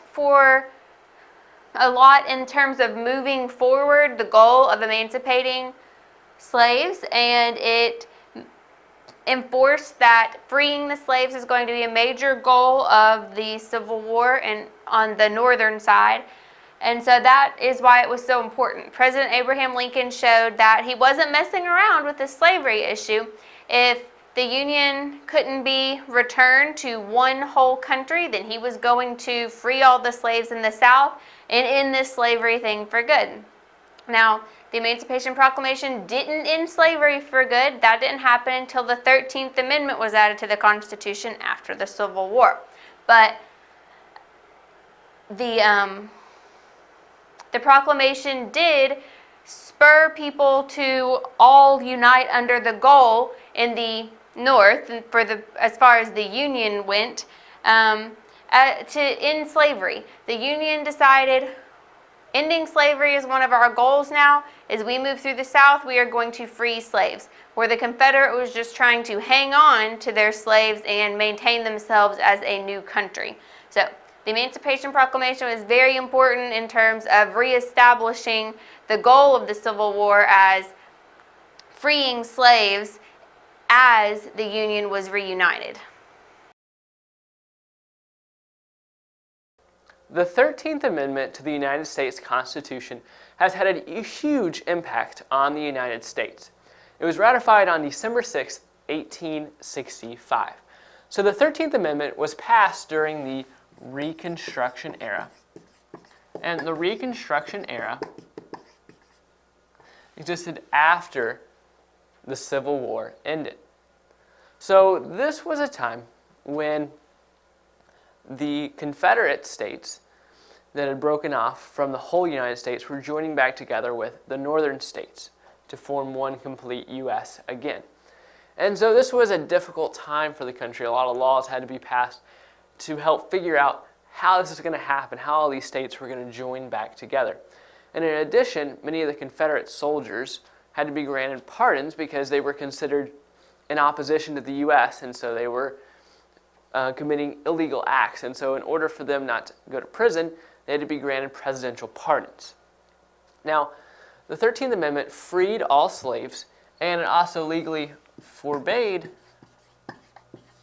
slavery in the U.S. So it freed all current slaves and said that slavery could not exist again.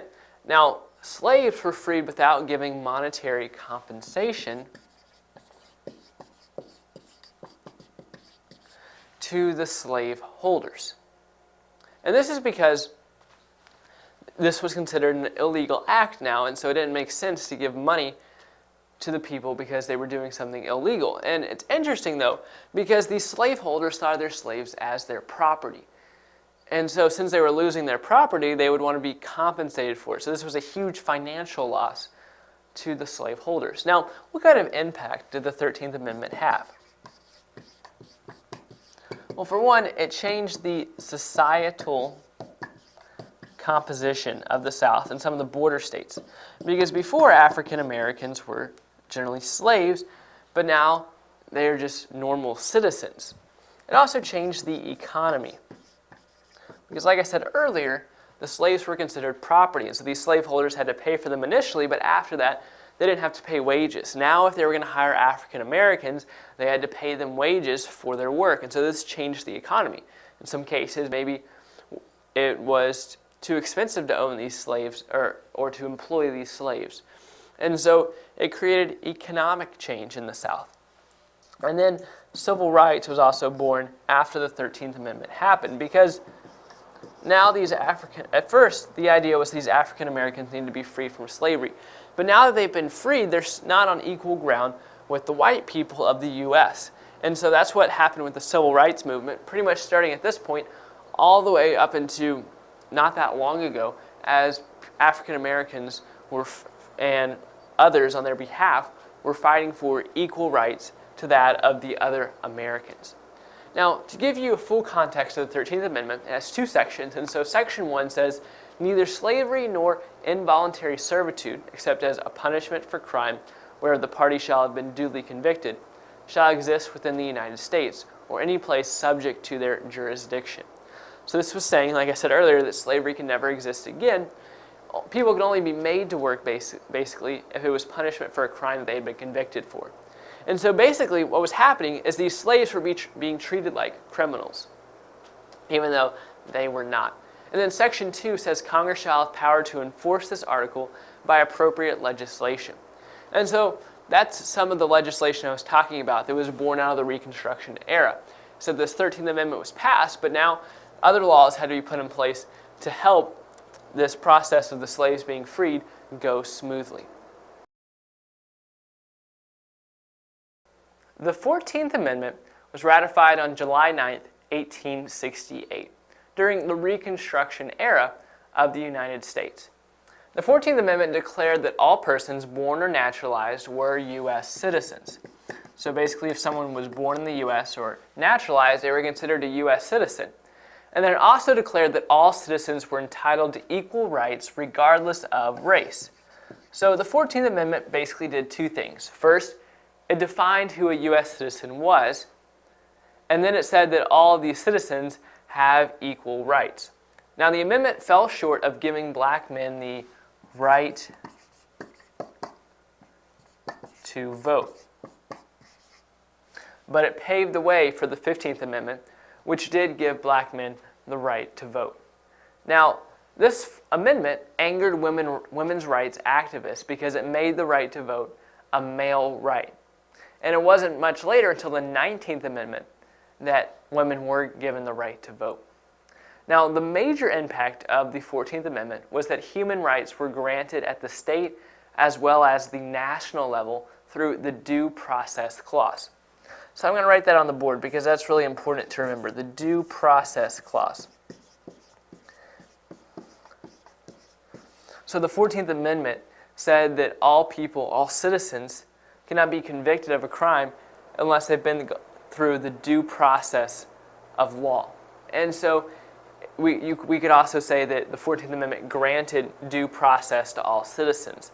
So basically these minority groups, or the black people, couldn't be discriminated against by the court system. They were given the same rights to a fair trial under the Bill of Rights that white Americans were given as well. So again, the 14th Amendment did basically two things. It defined who U.S. citizens were and said that they were all given equal rights. The 15th Amendment was ratified in 1870. Now, this 15th Amendment granted black men the right to vote. It passed because Confederate states were forced to comply based on the Military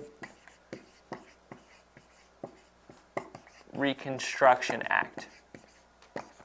The Military Reconstruction Act was passed a few years prior by Congress, despite President Johnson's veto. And so this put the Confederate states under military control to aid in the process of reconstruction, of the southern states being joined together again with the northern states. And so as part of the Military Reconstruction Act, they had to pass the 15th Amendment. And women's rights activists also opposed the amendment because it granted the right to vote to males only. So you can see how much opposition and tension there was with the 15th Amendment, because women's rights activists opposed it, as well as these Confederate and Southern states who had a lot of prejudice against blacks. And so really only through the Military Reconstruction Act could the 15th Amendment most likely come about. Now, women also wanted the right to vote, or these women rights activists wanted the right to vote as well. And so that didn't come about until the 19th Amendment, which came about much later. And so they opposed it because this amendment was making the right to vote a male right only. Because although it was giving it to blacks, and so now it wasn't, before it was just a white male right, and now it was cutting across cultural lines. And so now no longer was it a right of one ethnicity, but it was still just a right of one gender. And so the push for women's rights eventually resulted in the 19th Amendment. But here we're just focusing on the 15th Amendment, and this was the last of three very historic amendments in the U.S. relating to Reconstruction. And that's the 13th, 14th, and 15th Amendments.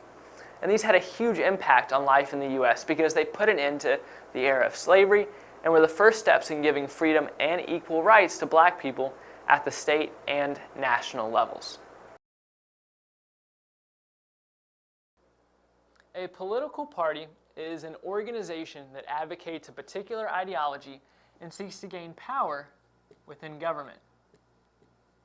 So basically, a political party has certain ideas about how government should run and certain policies it would like to enact. So it advocates for those policies, and people will run for elected office as part of that political party. And if they get elected, then they have succeeded in gaining power within government, and they can then try to enact those policies that they believe in. Now, in the United States, we have what's known as a two-party system. This means that there are two dominant political parties. And this makes it difficult for other parties to win elections. So the two dominant parties in the U.S. are the Democratic Party and the Republican Party. So in almost every election, either a Democrat or a Republican will be elected. The Democratic Party is headed up by the DNC, which is the Democratic National Committee, and it is known as the Liberal Party. It is sometimes identified by the color blue and the donkey. The Republican Party is headed up by the RNC, which is the Republican National Committee, the equivalent of the DNC, and it is known as the Conservative Party. It is sometimes identified by the color red or the elephant. Now, earlier I mentioned the other parties that are out there and how it is difficult for them to win elections. There are some smaller parties out there that may occasionally win an election, but not very many.